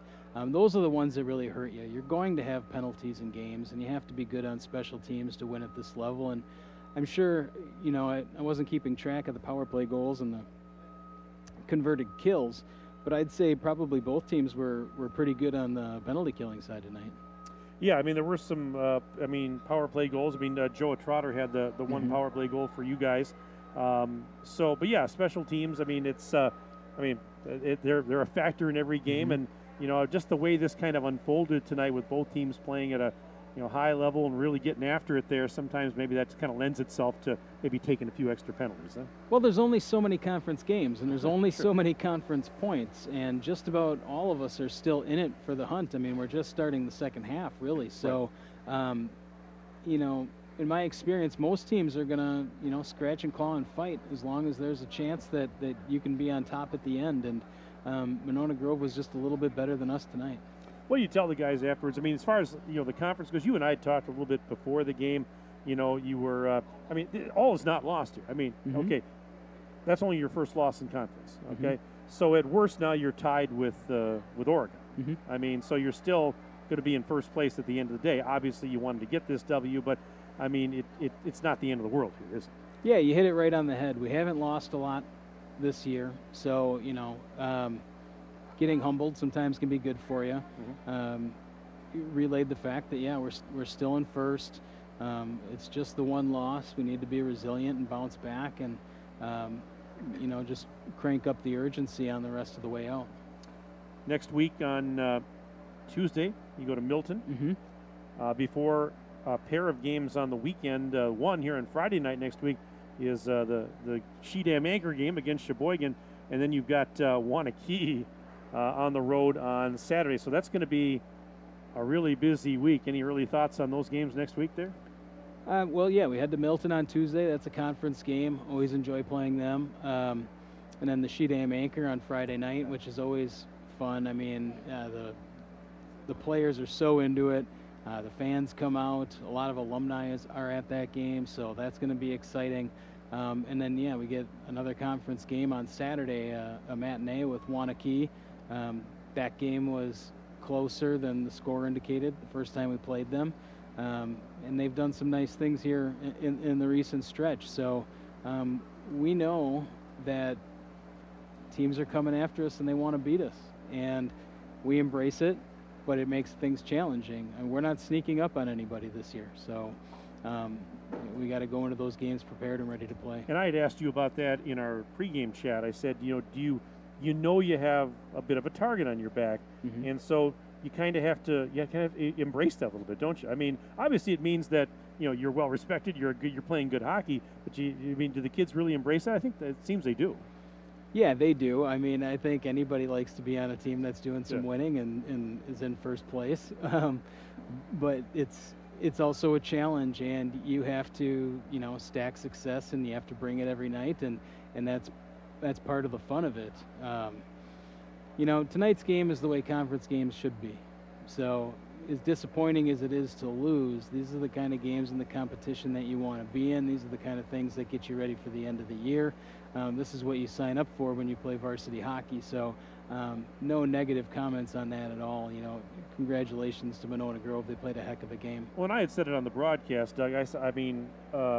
No matter who you're rooting for, I just thought this was just a high-quality high school hockey game. I mean, yes, there were some penalties, but that aside, it was just a very entertaining, high-quality, two really good teams.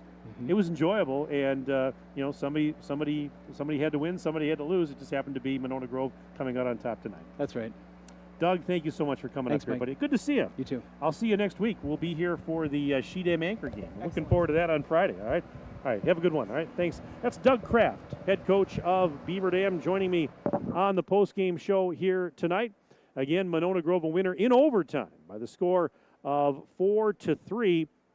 Again, the overtime game winner was Wyatt Groth, 24 seconds into the extra session, unassisted, and wins it for the Silver Eagles. As I mentioned, Beaver Dam, their next game is Tuesday night.